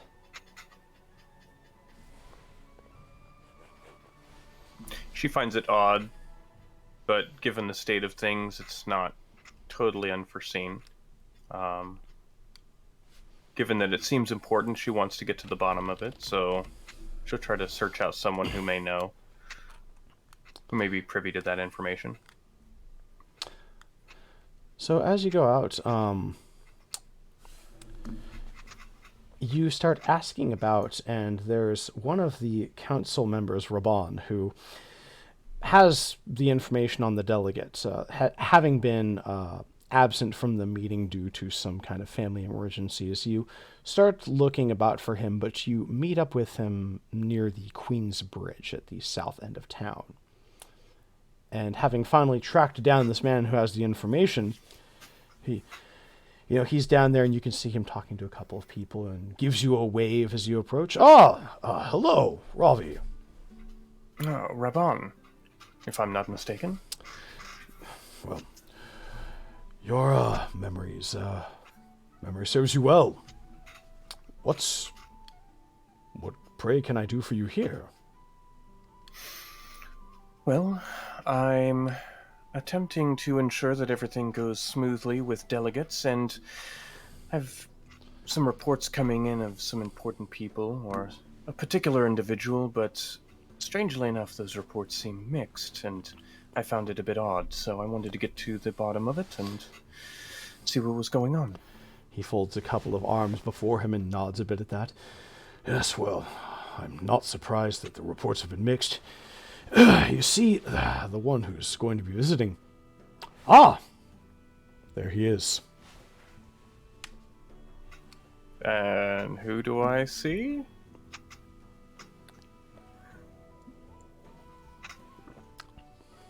Floor is yours.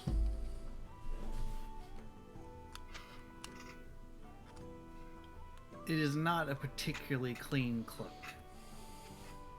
but there's still enough of the blue that stands out, along with the chink of banded mail upon the floor.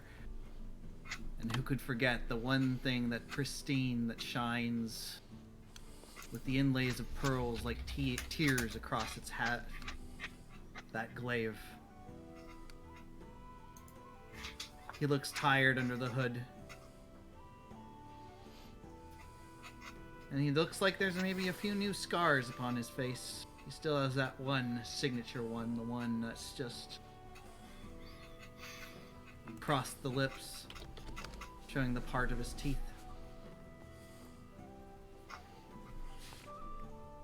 There's a new one under the eye, asymmetrical to the one that's almost like road rash across his forehead. He's a little older now. After all, it's been 3 years.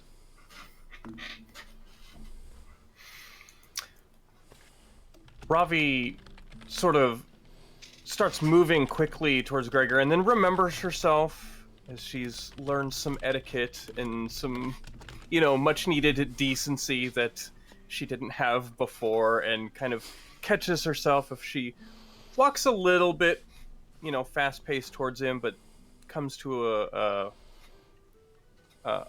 paced out walk and then stops before Gregor. Gregor, it's a pleasure to see you again. And there is no decorum as he just goes out and gives a big giant hug to Ravi.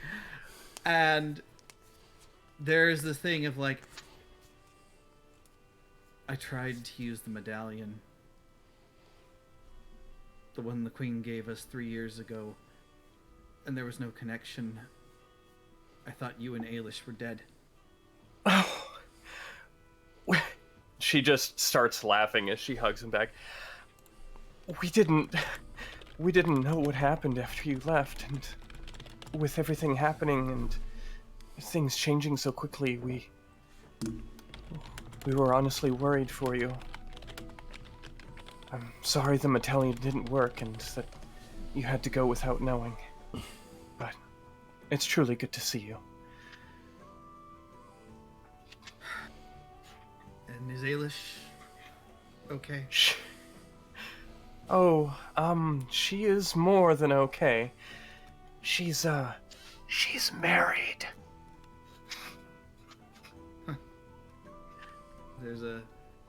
He smiles at that. That's good to hear. Is it still that, still Daltil? Oh yes, it is still Daltil. I think it'll always be Daltil.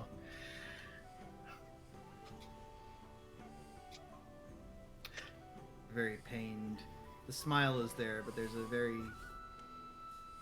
It's not that he's necessarily forcing it, but there's still that twitch of like something as though it is good news. It is good news to hear, but there's still something that pains him. Well, let's not stand out here too long, and she kind of grabs you an arm and walks beside you and kind of pats you and says, let's go get settled in and you can see how, things have changed. I can only imagine a number of things have. Oh, far too many, but... Well... It's been a new adventure for everyone. I can't say that we're in your shoes, so to speak, but it's been unsettling to say the least, so... I have a deeper appreciation for the things that have happened. But don't fret.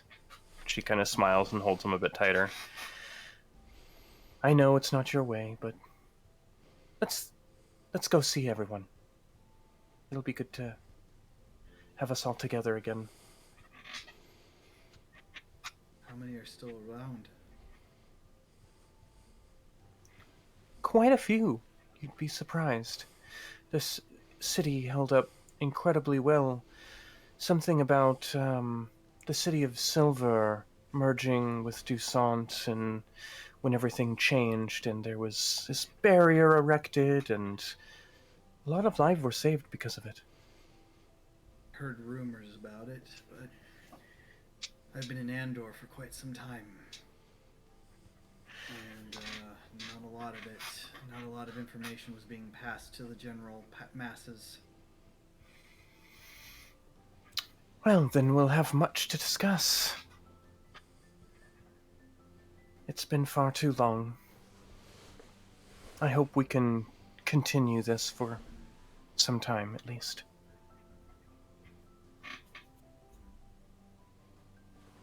The city has changed quite a bit. Indeed.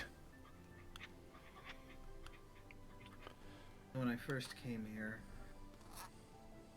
I could barely speak the language.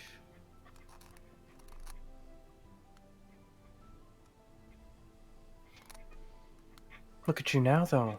Ambassador. I think they're just being polite. They, Well. Apparently I left an impression on them.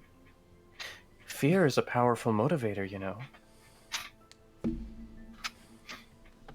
But I can't say that. You I heard you did a lot of good, and I can imagine they have nothing but the utmost respect for you.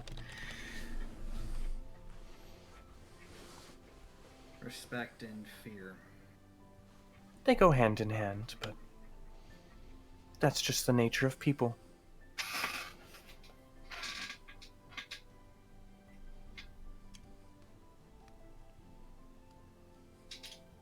I don't even know why I'm here. I do, because we missed you, of course. It's good to see you again. It is good to see you too, but here as ambassador,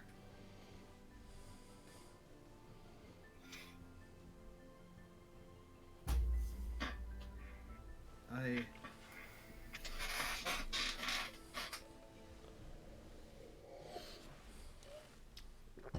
failed them. Who's that?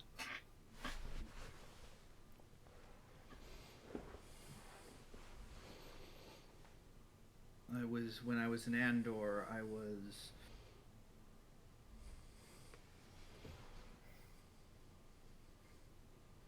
starting to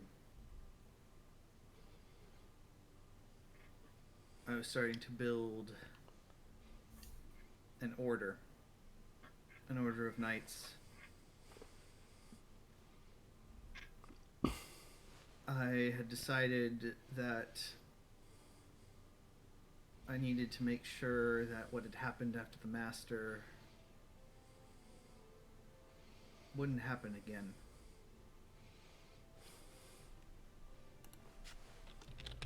Something beyond just these kingdoms, but an order that could go out and do good. Some good, at least in this world. And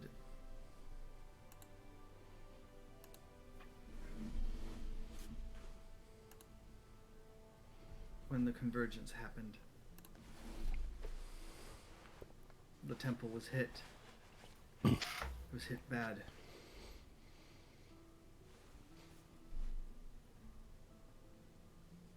I had 50 people under my care. 50 people who had come and sworn under me.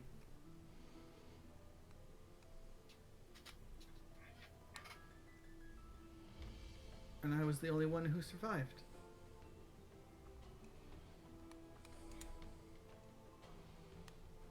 I'm sorry.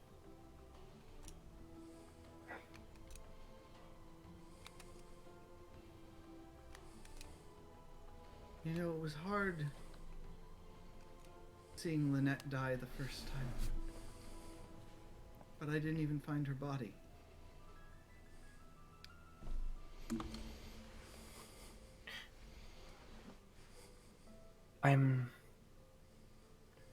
I understand that you feel a lot of grief, and it's probably enhanced by the path that you take.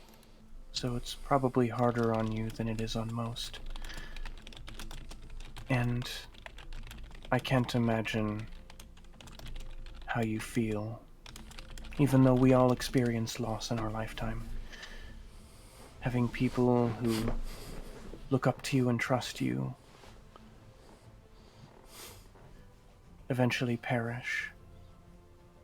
But you can't look at just how they ended. You have to see that they were where they wanted to be at that time because of you. You inspired them, you gave them hope, you gave them something to fight for, and eventually everyone dies. We all do. Thanks. However,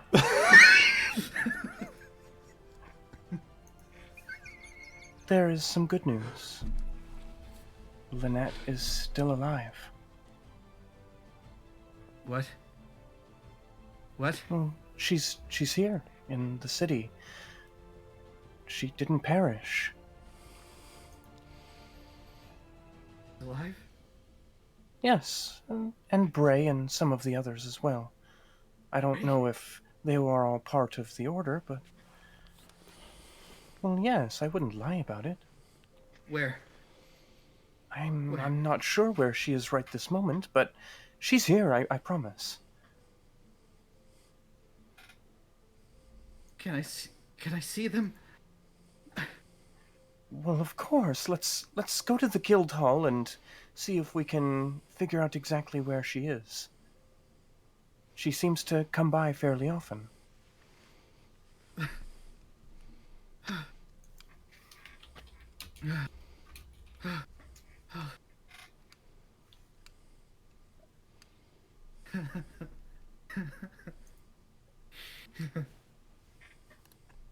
I think that's the first time I've ever seen you laugh. I don't know if it's really laughing. I'm just. I thought they were dead for 3 years. Oh God. Did they think I was dead? I'm not sure. They said they couldn't find you after... Well, whatever it is happened, and they were uncertain. But I tried to reassure her that...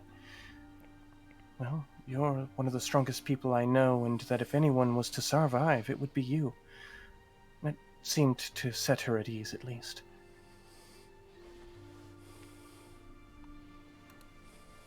Oh, it's hard to breathe. Should I carry you? I've been No. carrying a lot of people God. lately. No. I just unless these streets have have been paved differently, let's get to the guild hall. And you guys cut over to the guild hall. Entering in were Ailish, just everybody's there. You know, kind of business as usual. And Gregor, you look around at the guild hall, a little more damaged. Some new members around, so to speak, but largely as you remember it.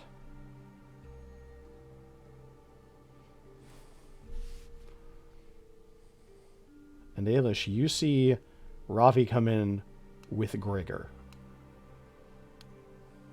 She drops what she's doing and runs over to hug him. He hugs her too. I knew it. I don't know how I knew it, but I knew that you weren't gone. I thought I was just telling Robbie. I thought I tried to use the medallion when the convergence happened, and I got no response. I thought you were both dead, and I thought Bray and Lynette. I thought a lot of people were dead. We got a little lost in the Feywild as that was all happening. That maybe could explain why you couldn't reach us. The fuck is the Feywild? You don't want to know. But Looks you'll meet like Lord, you so I'm asked. sure she'll tell you. No. Let me tell you, motherfucker!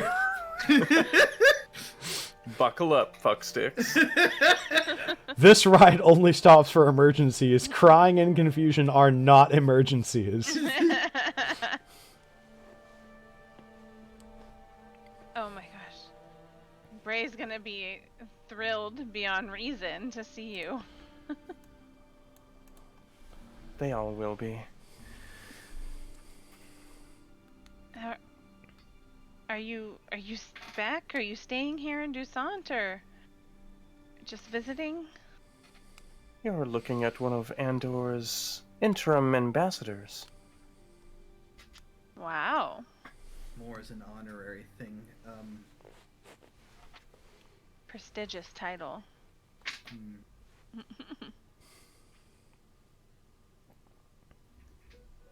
I honestly don't know if I'm going to be staying.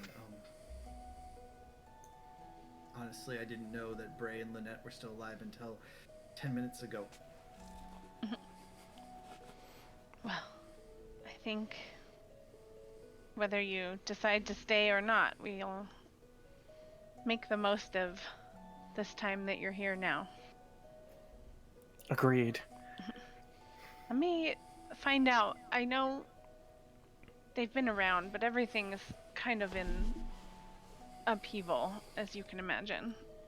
Let me ask around and see if they're here. It's about then that the door swings open. Bray and Lynette having come in and checking in pretty regularly ever since the battle with the usurper. Lynette stepping in first. Oh, Ailish, I got some more nails for you guys to help out with the walls. Is there a place that you'd like me to drop these up? Oh, I'm sorry. Did you have a visitor? I can come back. And she kind of turns and Robbie then stops. Whips him around and turns him to face. Yeah, because when he heard the voice, like the 1,000-yard stare kind of thing happened of just like, oh god, at least one of those at least one voice, it's real. Immediately I drops the nails. They Don't need scatter this. on the ground, and she.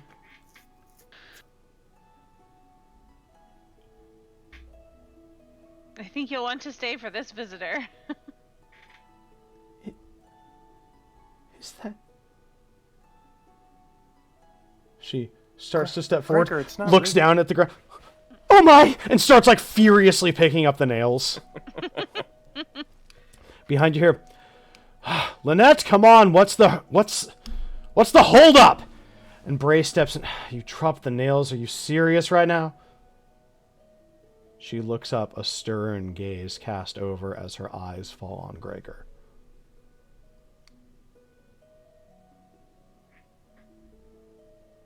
Robbie like pushes him a little bit. If this is somebody's idea of a prank, I don't find this funny. Gregor is like absolutely speechless, and there's just that sort of that like look of like just like he'd only been told 10 minutes ago. And there was still some part of him that was having trouble believing, but seeing her right there, gauntleted hand reaching up, and it's just that moment as he's going to like very gently that moment of like just cupping her cheek. She reaches up, feeling it is not a dream. She touches your hand. Lauriston? Hey. Yes. Yes, absolutely. Hey, Gregor takes the initiative on this one. Yes. All right, works out. It's gone full circle now. Yes. And she throws her 3 arms years, around Gregor damn it. and just stifling, swallowing in the back corner, sobs. Like, I know the feeling. Like. You just see Daltil up there, and he's like sipping some tea and just nodding from the top of the stairs. And Lynette like frantically cleaning up the nails, like hands them takes to the nails. Ailish. Oh. And runs in and just jumps in, embracing both Bray and Gregor. Just saw as Bray is just kind of like trying to keep steely faced, but tears just welling up and slowly tracing down her cheeks. Lynette is just full ugly crying, just sobbing, can't even get a word out. Just, that's the worst. Just, it cannot get a sentence out right now.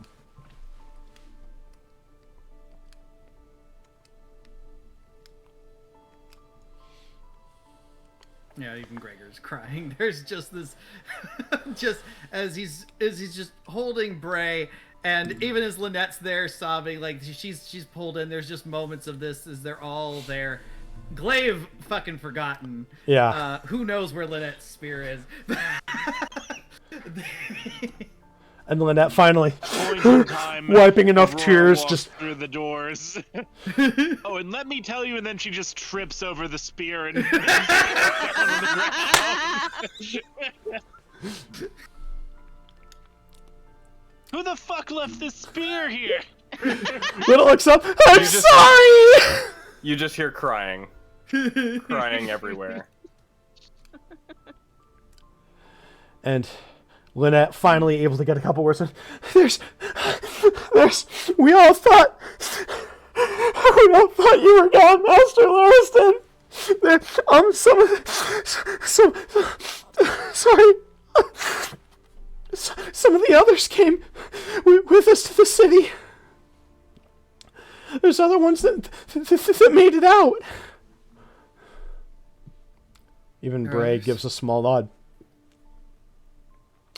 Yes,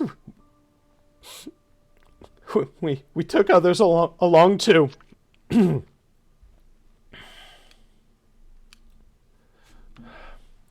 I can send word. Let them know that you're here.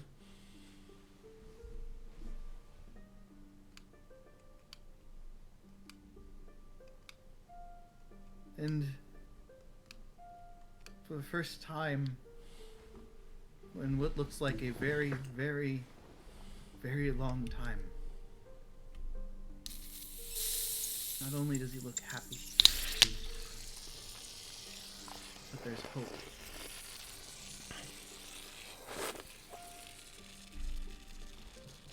A man who walks with grief, uses it as a weapon. Once there is hope.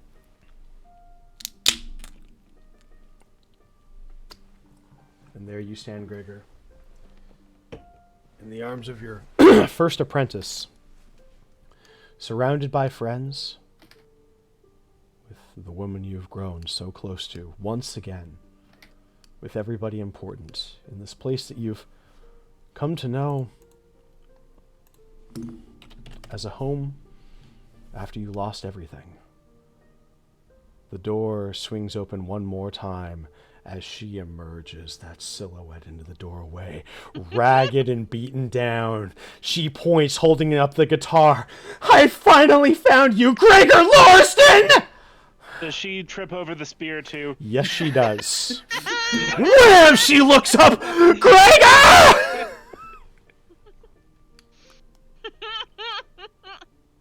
Who are you? Ayo! Right? That's exactly what it is. It's like, there is no recognition on Gregor's face as to who this is. Her face just drops. End scene. Because I can't do any better than that. But Gregor's visit, his business with the crown concluded, and you stay in the town for a time before, making your departure. And everybody gets a chance. This will be our final call. The months have passed. The world is changed. It is far different than anything you could have known before. And yet, with the usurper done, the repair work well underway, maps being redrawn, and new purposes given, the time comes that you must all find your place in this new world. Let's take it again from Aurora. This is our final thing. What is it that, as day becomes weeks, into months, into years, what is Aurora doing as she sets out into a new life? Well, the first she's going to do is introduce Sophia to everybody. Like, she's just sharing with the world the happiness that she's seen, and for the first time in a very long time, Aurora is just smiling and happy. And from there, well, not really much changes beyond what she has sort of been doing for the guild at this point, except now she's happy. Like, Does she she continues officially to work join? and I think she and Sophia officially join. You now have 2 licensed exorcists working for the guild. And Ailish will offer up. She says, "You know, this guild hall also makes an amazing wedding venue." Well, that is absolutely happening because She makes the same offer to Gregor and Bray. Believe. She, like, punches Lorston in the shoulder at that. You Sorry, need to make up for interrupt. lost time, Loriston. Please continue, sorry. But yes, I think the 2 of them may be able to eventually make their way back to Sulden. That being said, I mean, the longer they take, the more time they have to explore an entire new world of possibilities, together with new family and friends. And I think that whether or not it takes months or years for her to realize that falling through that portal may have been the best thing to ever happen to her, will not be lost. For this is what allowed her to find her true self and find a place where she can belong, while still finding love. And no matter what happens, she will have peace of mind and peace of heart at last. I'm not gonna get emotional. That's stupid, and I don't do that. Do it. Let yourself cry. Why is that roof leaking? God damn it. Who's getting these onions? One side thing, though, Of course. is when Lore does leave her note but disappear, I think Aurora and Sophia at this point will make it a personal mission to eventually figure out what happened to their erstwhile Eladrin. So, whether or not she is able to succeed in her super secret mission before being eventually tracked down by the Goyles, I will leave entirely to Lore and to the Dungeon Master. A perfect segue as lore. What does the future hold for you? Lore. It takes a lot longer than, again, most anyone would have expected when she just suddenly shows up randomly again. Just opens a door, steps into the guild hall, panting, kind of covered in a weird ooze, and her eyes have the eternal Feywild golden glow to them now. As she looks around, it's like, where is Ailish? You are directed up over to her office where she is at work, having stopped in. A fortunate thing is she's been spending a little less time at the guild hall, but we'll touch on that momentarily. So she, without even like knocking, introducing, nothing, she just opens the door, goes, Ailish! Lore! I found it. Hello. You're back. I found it. Yes. Found what? I found the thing for you that I have a question. Mm-hmm. If you were to live your life, I suppose, fullest, would you want to live it out with Daltil for the rest of it? I mean, that's the plan when I married him. And what if I had a way so that you could also live out that with him for the rest of his life? Her face kind of... What is... I don't understand. You could make me live longer? Yep.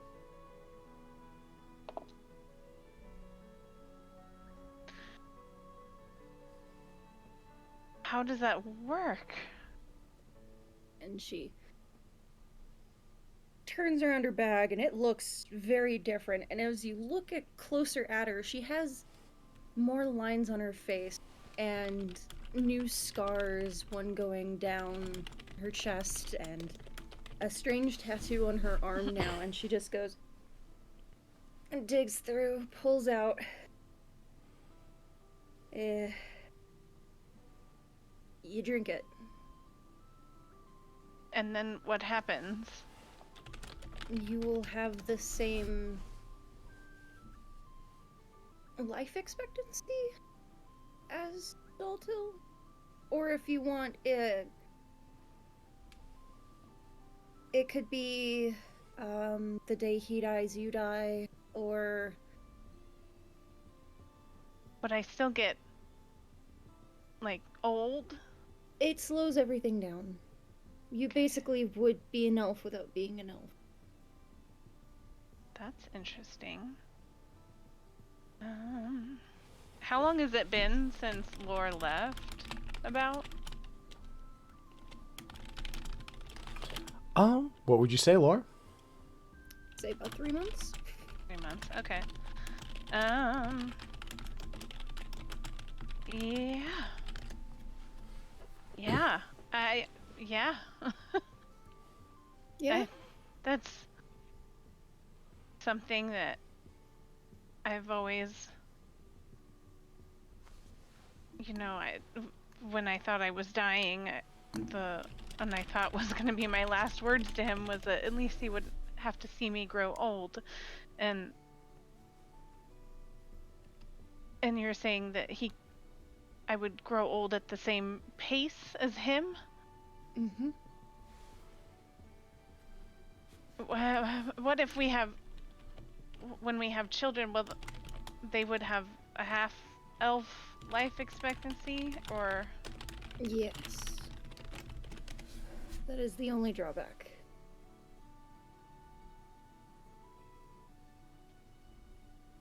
That's really...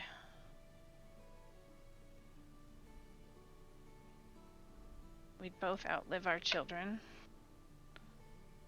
Maybe. Depends on what you do. But he would outlive our children regardless. And he would be doing it alone. Yeah. I don't want that for him. As much as I don't want to outlive our children, I don't want him to bear that grief alone.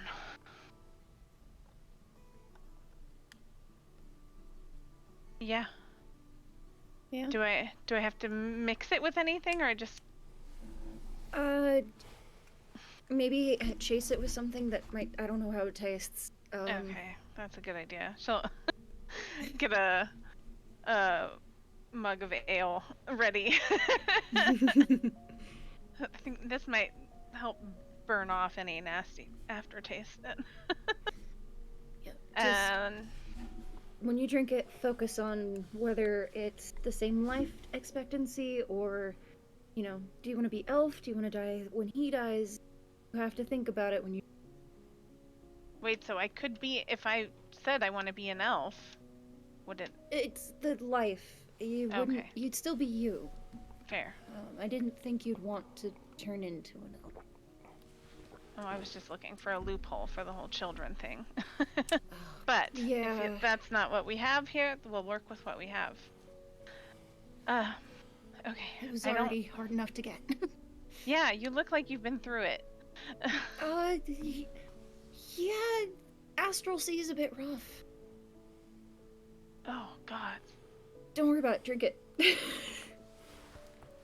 She's gonna, before she throws it back, she's gonna pull you in for a hug.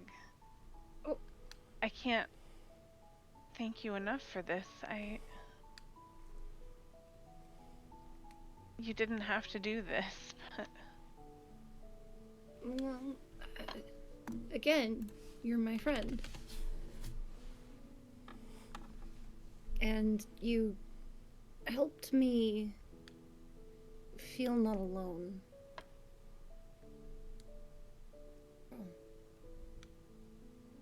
And it kind of was making up for... The Feywild's not always like that. It's really nice. I'm sure. It's not nice as in kind, but it's not... It's pretty. Every day in the Feywild is a fine gift. Every day is still alive. Well, as long as I'm around, you will never have to feel alone. And now, thanks to you, this that will be for a long time. Okay, I have to think about it. I don't want to do when I die, he dies, because I still might have to fight something, and then if something horrible happens to me, he could drop dead in the house. I don't want that. Okay, I'll do the life expectancy thing. Okay. And she focuses, takes a deep breath,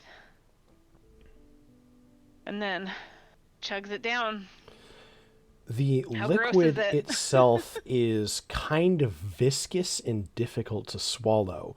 There is a palpable heat to it that almost burns hotter. You feel your heartbeat quickening steadily and then slowing, almost dropping to a dead stop for a moment as you feel your bones split, tentacles bursting forth from your... I'm just kidding. Just kidding at the tentacle part. I couldn't resist. Congratulations, Ailish. You're now molasses. But Turned me into a fucking illithid. everything kind of freezes and tenses up for a moment. A horrible, pungent, sickly taste lingering on your God. palate in eternity, in a moment. Every She grabs fiber the of your ale being and wanting to chases it retch. fast. But you chase it, and the ale itself, sour milk upon your tongue.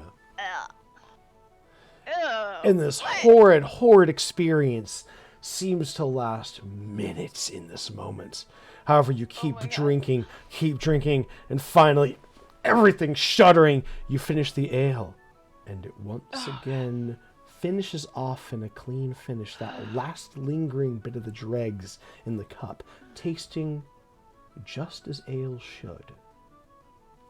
Oh my gosh. Oh, I think that was almost as bad as the time I almost died. Ugh.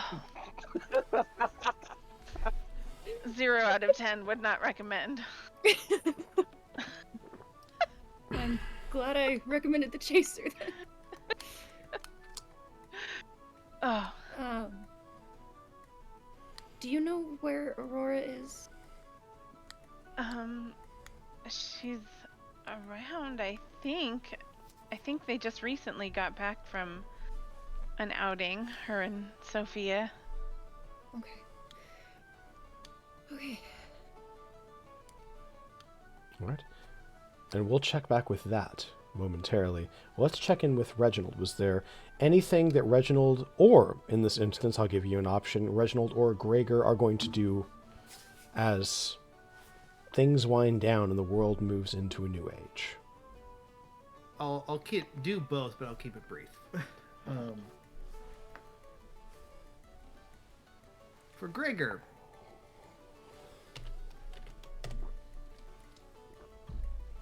the ambassador thing for Andor was really only a temporary thing, and it takes a little bit of time.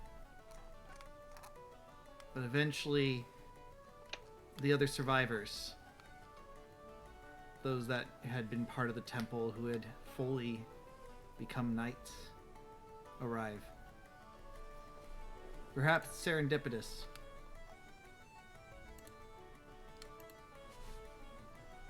The remaining 6 that arrive, representatives of each of the remaining orders. With Gregor, you have Grief. With Lynette, you have the Order of Terror.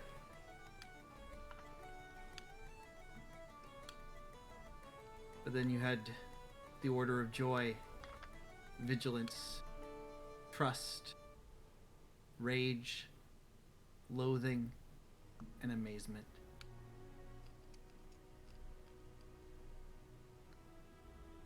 The 8 primary emotions of the Emotion Knights.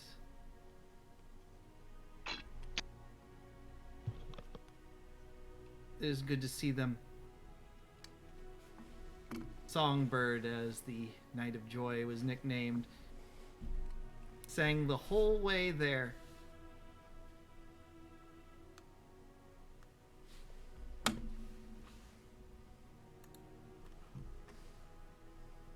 Given the change in the world and what has happened to the Eightfold Temple, it's not likely it's going to be able to be repaired. And with the... But this he feels is suspicious. That the survivors, the remaining survivors, are at least one of each of the remaining orders. Time to start again. Maybe somewhere else. So in due time, once the representation is over,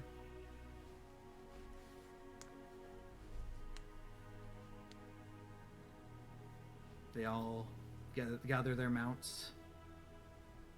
Snarg, the Thunder Worm, still a little more battered, a little older, still going strong.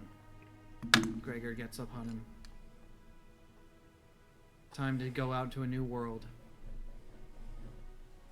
An order of knights. Ready to start again. As for Reginald, for most, he kind of just disappeared. There were reports, of course, of him at least going through at least some parts of Dusant.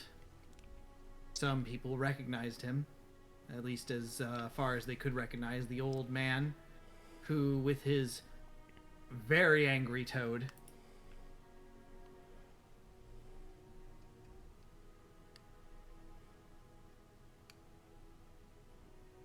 but there's a point he just almost seems to vanish. No one knows exactly where he's gone. What reports? But occasionally, somewhere out in the middle of nowhere, someone will be going through the woods or the desert, or maybe even through swampland, and they'll find a hut. In defiance of all things, the very angry toad sitting in front of it, almost like a guard dog, daring anyone to be so foolish as to approach. Most do. Most kick the toad away. Those even more foolish try to just barge in and find themselves trapped by the webs. But if they are polite enough and they knock, they'll find that old man there. He's only staying for the night, but it's warm. There's baths down below. Come on in. Although he may put a silver coin in your hand and a piece of cold iron, just to make sure. Just to test.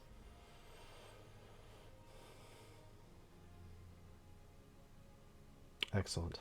And the next day, he's gone. Who knows where he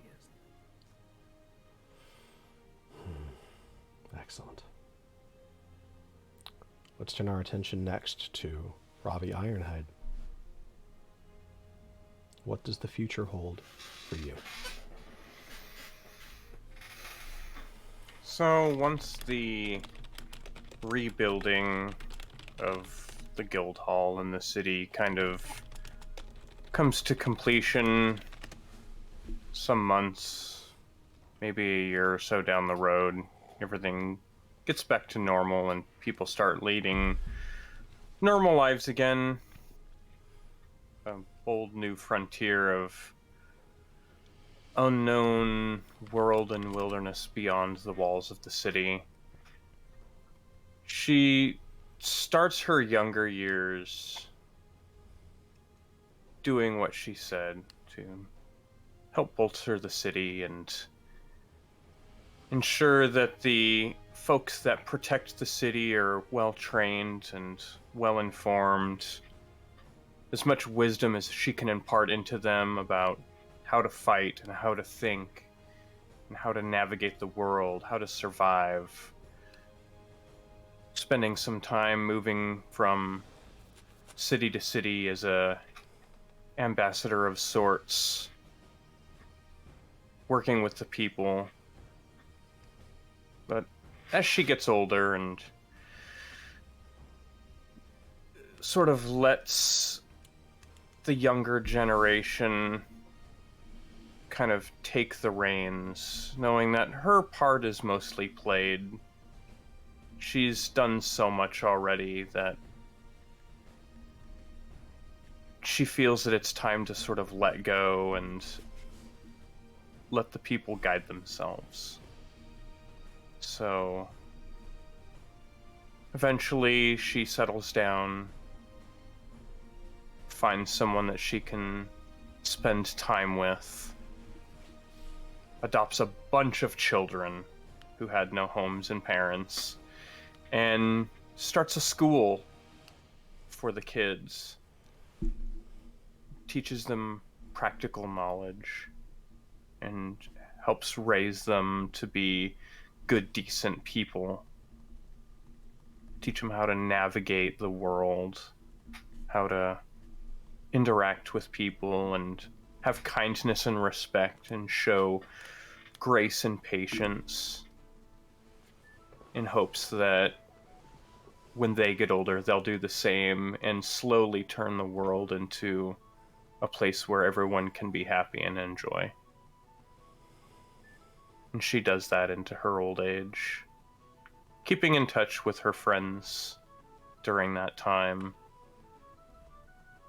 visiting with them often if they happen to be nearby, spending as much time with Ailish as she sees fit to stay within the city, as her and Daltil, I'm sure, have many adventures. And she kind of just lets herself go into old age.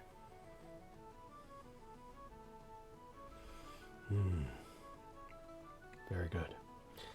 Before finishing up with Ailish, I did want to have Lore and Ravi have that scene. So, Lore, why were you looking for Ravi? Let's assume that shortly after that moment with Ailish, we'll rewind a little bit, and you happen to find Ravi, or not Ravi, but Aurora. There you go. Too many characters in your head, Nick.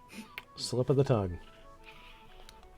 Well, I imagine that Lore would find Aurora and Sophia in a sort of where in the world is, or where in the multiverse is Lore board, trying to follow clues to the last known location of their missing Eladrin until you just, conveniently stroll in camera left. Just like right The behind, only way this could slightly have blurred out. ended. I was here the whole time.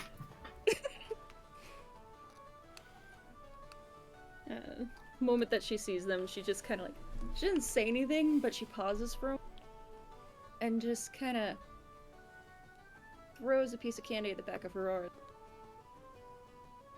If that doesn't do anything, another one. Oh no, it'll definitely do. The desired effect is there's a double take before a startled squeak, and then of course the happy anger of seeing a friend that you've been looking for who knows how long at this point. But there'll be a lot of catching up of, like, where did you go? Like, you just left a note. Like, it's been... I was busy. I said I would be busy. I had business It's like, to do. busy. It's like, you weren't hurt, Yeah. were you? She'll almost, like, check you to make sure you didn't get any, like, new scratches or anything. Like that one super big scar and the tattoo and stuff, and like a few other like smaller ones. She's like, Mom! Nah, she'll try curing wounds. No, these are old. You don't need to do that. That's okay. But I did it.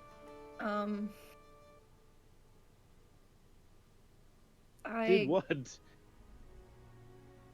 I found a way to take you guys home, if you still want to.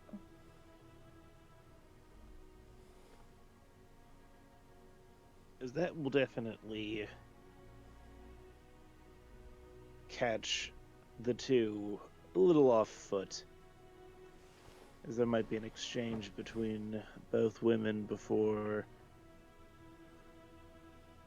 I would imagine Sophia's expression is one of, I'm here for you, so you're the one who's going to have to make the call. Precisely that. As Aurora will consider it, as before she'll give her answer, more importantly, she'll ask, what about you? What about me? Like, what are you gonna do? Same thing I always do. Just...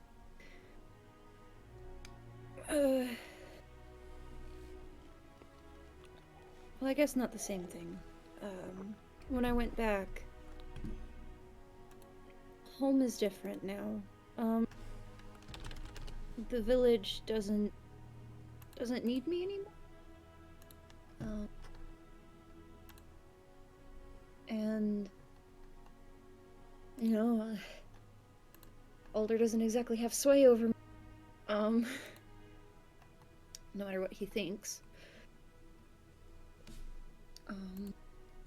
Yeah, just the same thing I always do, I guess. The only thing is, though, it's not as easy to get there and back. So if you guys go, it's kind of a final choice. Can I still send letters there? To your plane? Yes. I mean, if it's a one-way trip, then at this point, all I gotta do is make sure, Mom doesn't try to do something stupid like, I don't know, break down the barriers of reality or some other magic shit. That's future problems if I don't at least send some sort of letter, but I really like it here. I really like it here with everyone. And I like it here with you. I can deliver letters, no problem. But will you be able to come back? Yeah, I can come back. I've Promise? been there already. It smells really weird there. Yeah, that's from all the smoke, yeah. Yeah, it's a lot of smoke and a lot of metal. Mm-hmm. It actually started to itch a little. Oh, yeah, that is the power of science. I thought that was the power of metal. Mm-hmm. But yeah, I can do that. Okay. No problem. But you'll come back, right? At some point, sure. If you want. Well, yeah, you're kind of the first friend I made here. You're like family. No, you are family.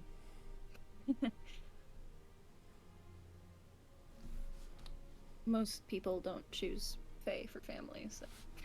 Well, I've learned a lot about Faye over the time spending together, and frankly, most people are dumb. I think most people are a little smart. I know Ailish definitely wouldn't.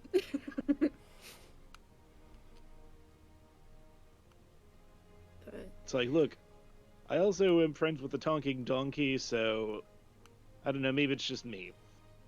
oh yeah, about that. She keeps wanting to come visit. I mean, sure. And when she says visit, I have a feeling it's more permanent than visit. I mean, like, move in? Ah, here's our technical difficulties. Yeah. Oh no! Oh, there we go. Yeah, like moving. Yeah. Okay. It's like, this is Claire's It was revenge. so weird. I could hear you guys. I could hear knew you she guys, was but a I couldn't traitor. see anything. It was so weird because I could hear you guys talking and I'm trying to talk. And it's like, hello. No, yeah, like a permanent moving? I mean, that might be too much too fast, but Yeah. That's kind of what I told her.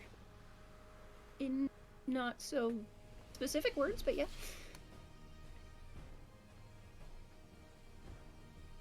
But no, I can definitely... I mean, I don't... At this point in time, my only use to anyone is to just do what I've been doing.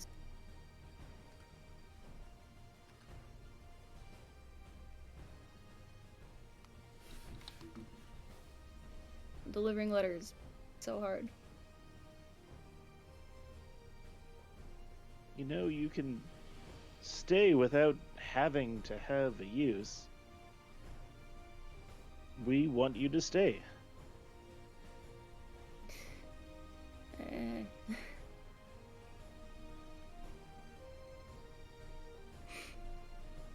But I can't provide anything more. Maybe then we should provide for you instead?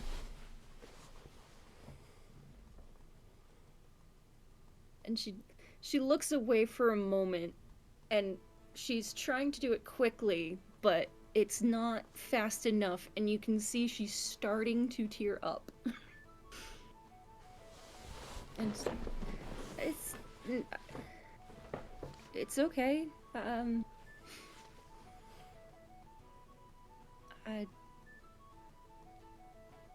mean, you know, 300 something years. Pretty good at what I do. Doing other things. I don't know. I would be a burden, I think, if I don't have some doing something. I don't believe that at all. In fact, you know what? If Mom wants to get in touch with me, she can just use magic or something. You're staying right put, and this time we're going to take care of you. And just in a moment, you watch all of her composure just crumble, and she just stands there staring at the ground, not saying anything, not making any sound, but she's just silently starting to cry.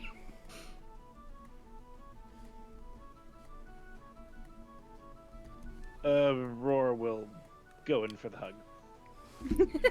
And she doesn't really hug back, she just kind of like leans a little bit and is...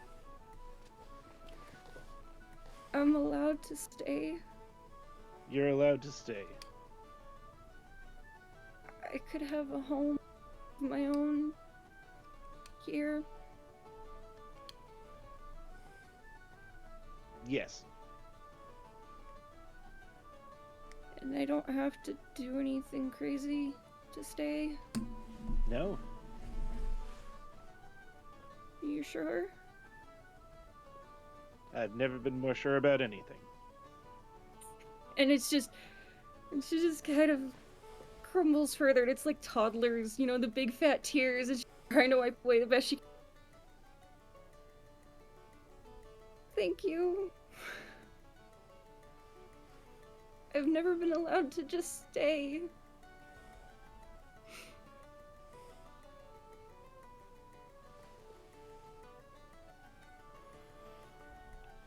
And with that, a decision is made for Aurora, Sophia, as well as Lore, pertaining to their futures.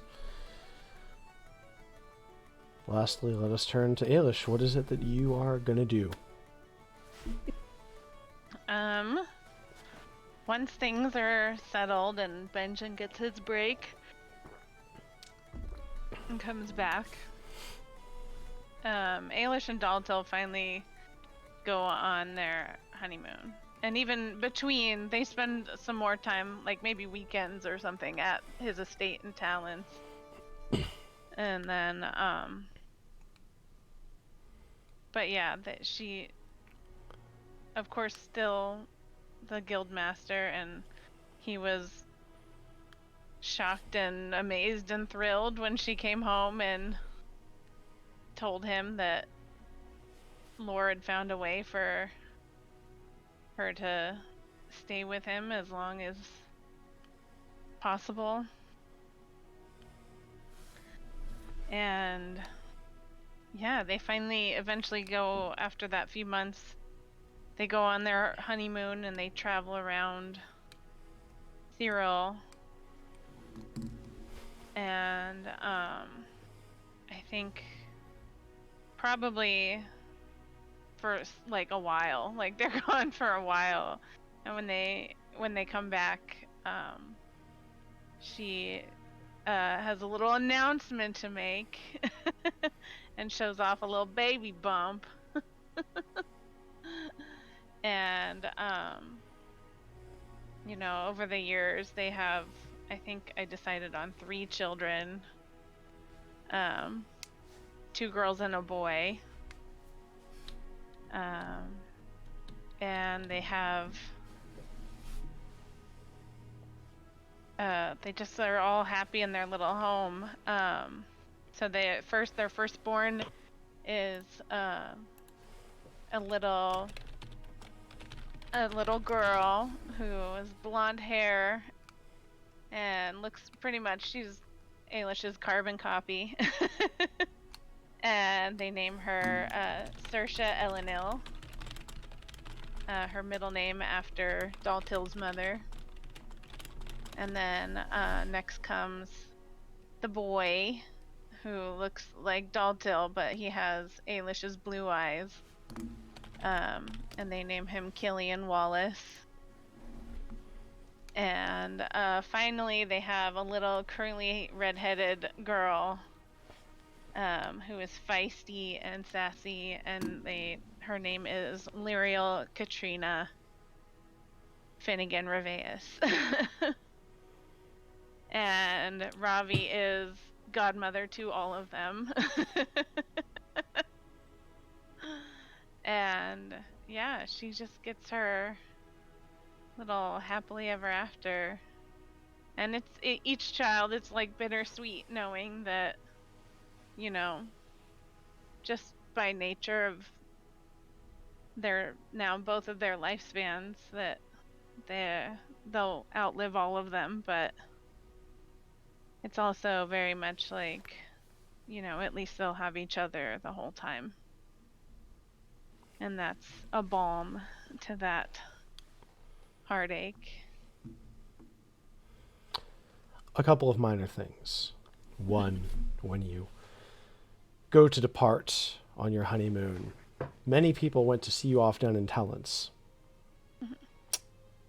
Benjamin, along with most of the guild.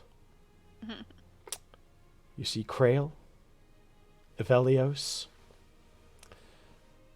your friends, the party members, any who were still around, might have had a chance to pop in as well, if they should so wish.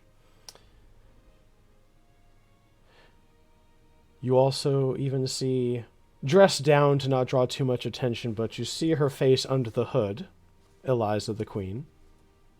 You see Isaac. And here and there, other faces. Barar, the acolytes he took under his wing. Your gaze goes across all of them, and you remember all of the experiences you've had here since stepping off that boat on that fateful day.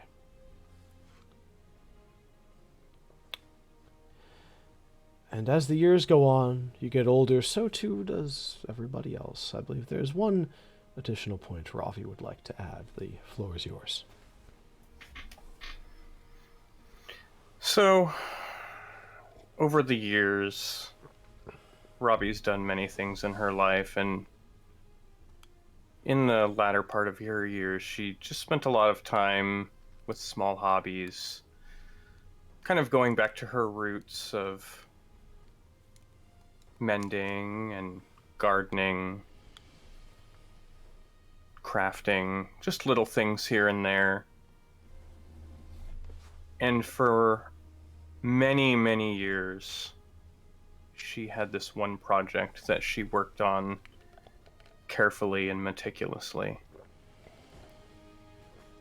And at the end, after her passing, and after you've attended her funeral, Ailish, a courier arrives later that evening and leaves a package. And as you take a moment to sort of remember the fond memories you had with her, you open up the wrapping, and inside this large box is some sort of fabric. And as you pull it out and sort of unfold it, it's this meticulously woven tapestry of everyone that you've spent time with. It's you and Daltil and your children. Fuck you. And Ravi and Gregor and everyone else. Aurora, Lore. Standing side by side. The wealth of the humble in the back.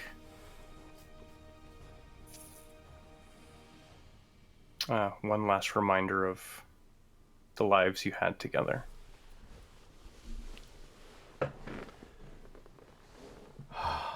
You motherfucker. Alright. Memories. For some of you, the paths of your life continue to intertwine. For others, they divert for a while, or even, at times, for good. For all things must come to an end. But the memories we make, the stories that we share, passed down from generation to generation, that is the thing that keeps us together. Just as they are with stories such as this one. A story about heroes. But what makes a hero? In the end, we find that as our tale draws to an end, they're just people like you and like me. People that chose to take on the fight, no matter how hopeless it seemed at times. People who endured heartbreak and loss. People who found love, hope, and comfort with one another. People who stood up against insurmountable odds, facing down adversity time and time again. People who found their own family and their own places in this world. Because those shared memories, strong bonds, can withstand the test of time.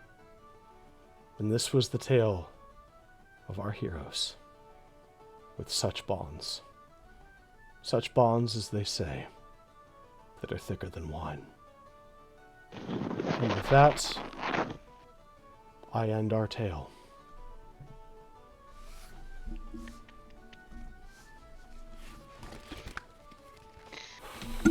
Great story, guys. It's been a hell of a ride, you guys. Fucking amazing. Bravo to everyone. It's been an honor running the game for all of you and having you all at my table. It's been a long road, 6 years, my god. And some of you I've had for that whole 6 years, some I've had for a couple, some just for one. But it's been a hell of a ride and a good ride for all those durations. And happy to have had you all at the table. Agreed. Happy to be here. And now I am going to slumber until next year. Like a dragon. Dragon. Well, with that, this ends the longest campaign I've ever run by a significant margin. Thank you again to all of our viewers tonight. My apologies, I didn't mean to cut you off there. No, it's fine. It's it's like 6 freaking years, man.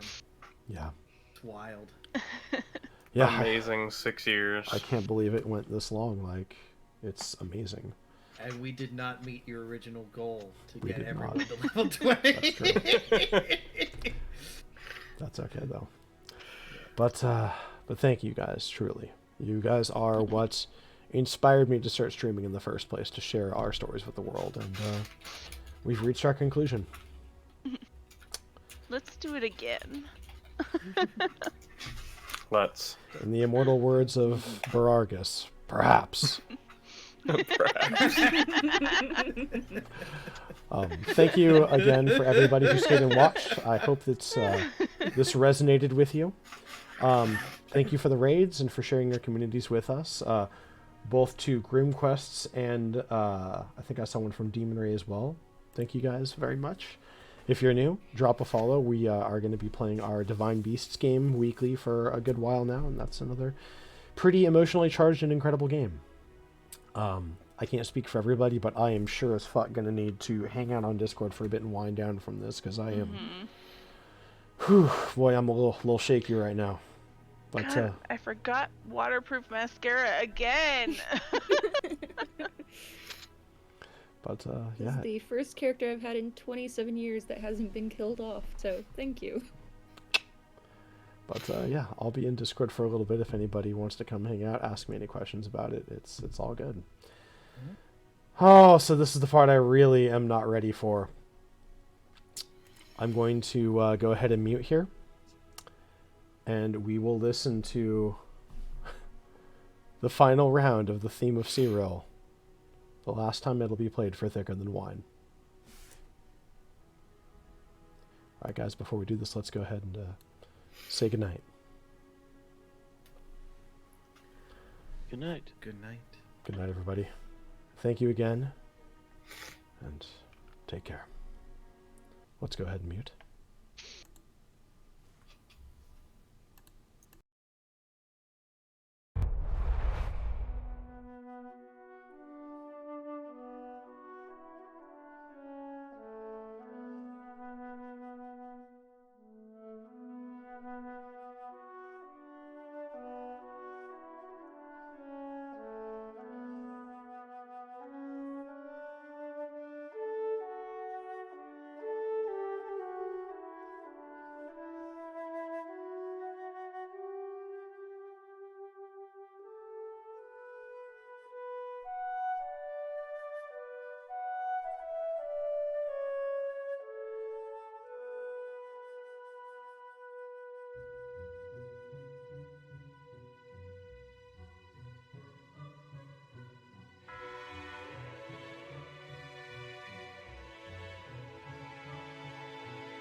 Thank you again, everybody, for coming and watching, and for being part of this journey. Sorry, I forgot to mute the stream there for myself. Wanted to listen to the song for that one last time. Let's go ahead. We're going to raid to my son Marlon Proto. But thank you again, one and all, for being part of this journey. Going to be hanging out in the Discord. And friends, if you're new here and you liked what you saw in tonight's session, please drop a follow, join the community. We'd love to have you. Anybody who's already part will be in Discord for a little bit. But for now, my friends, we close our book on this tale of Thicker Than Wine. Take care.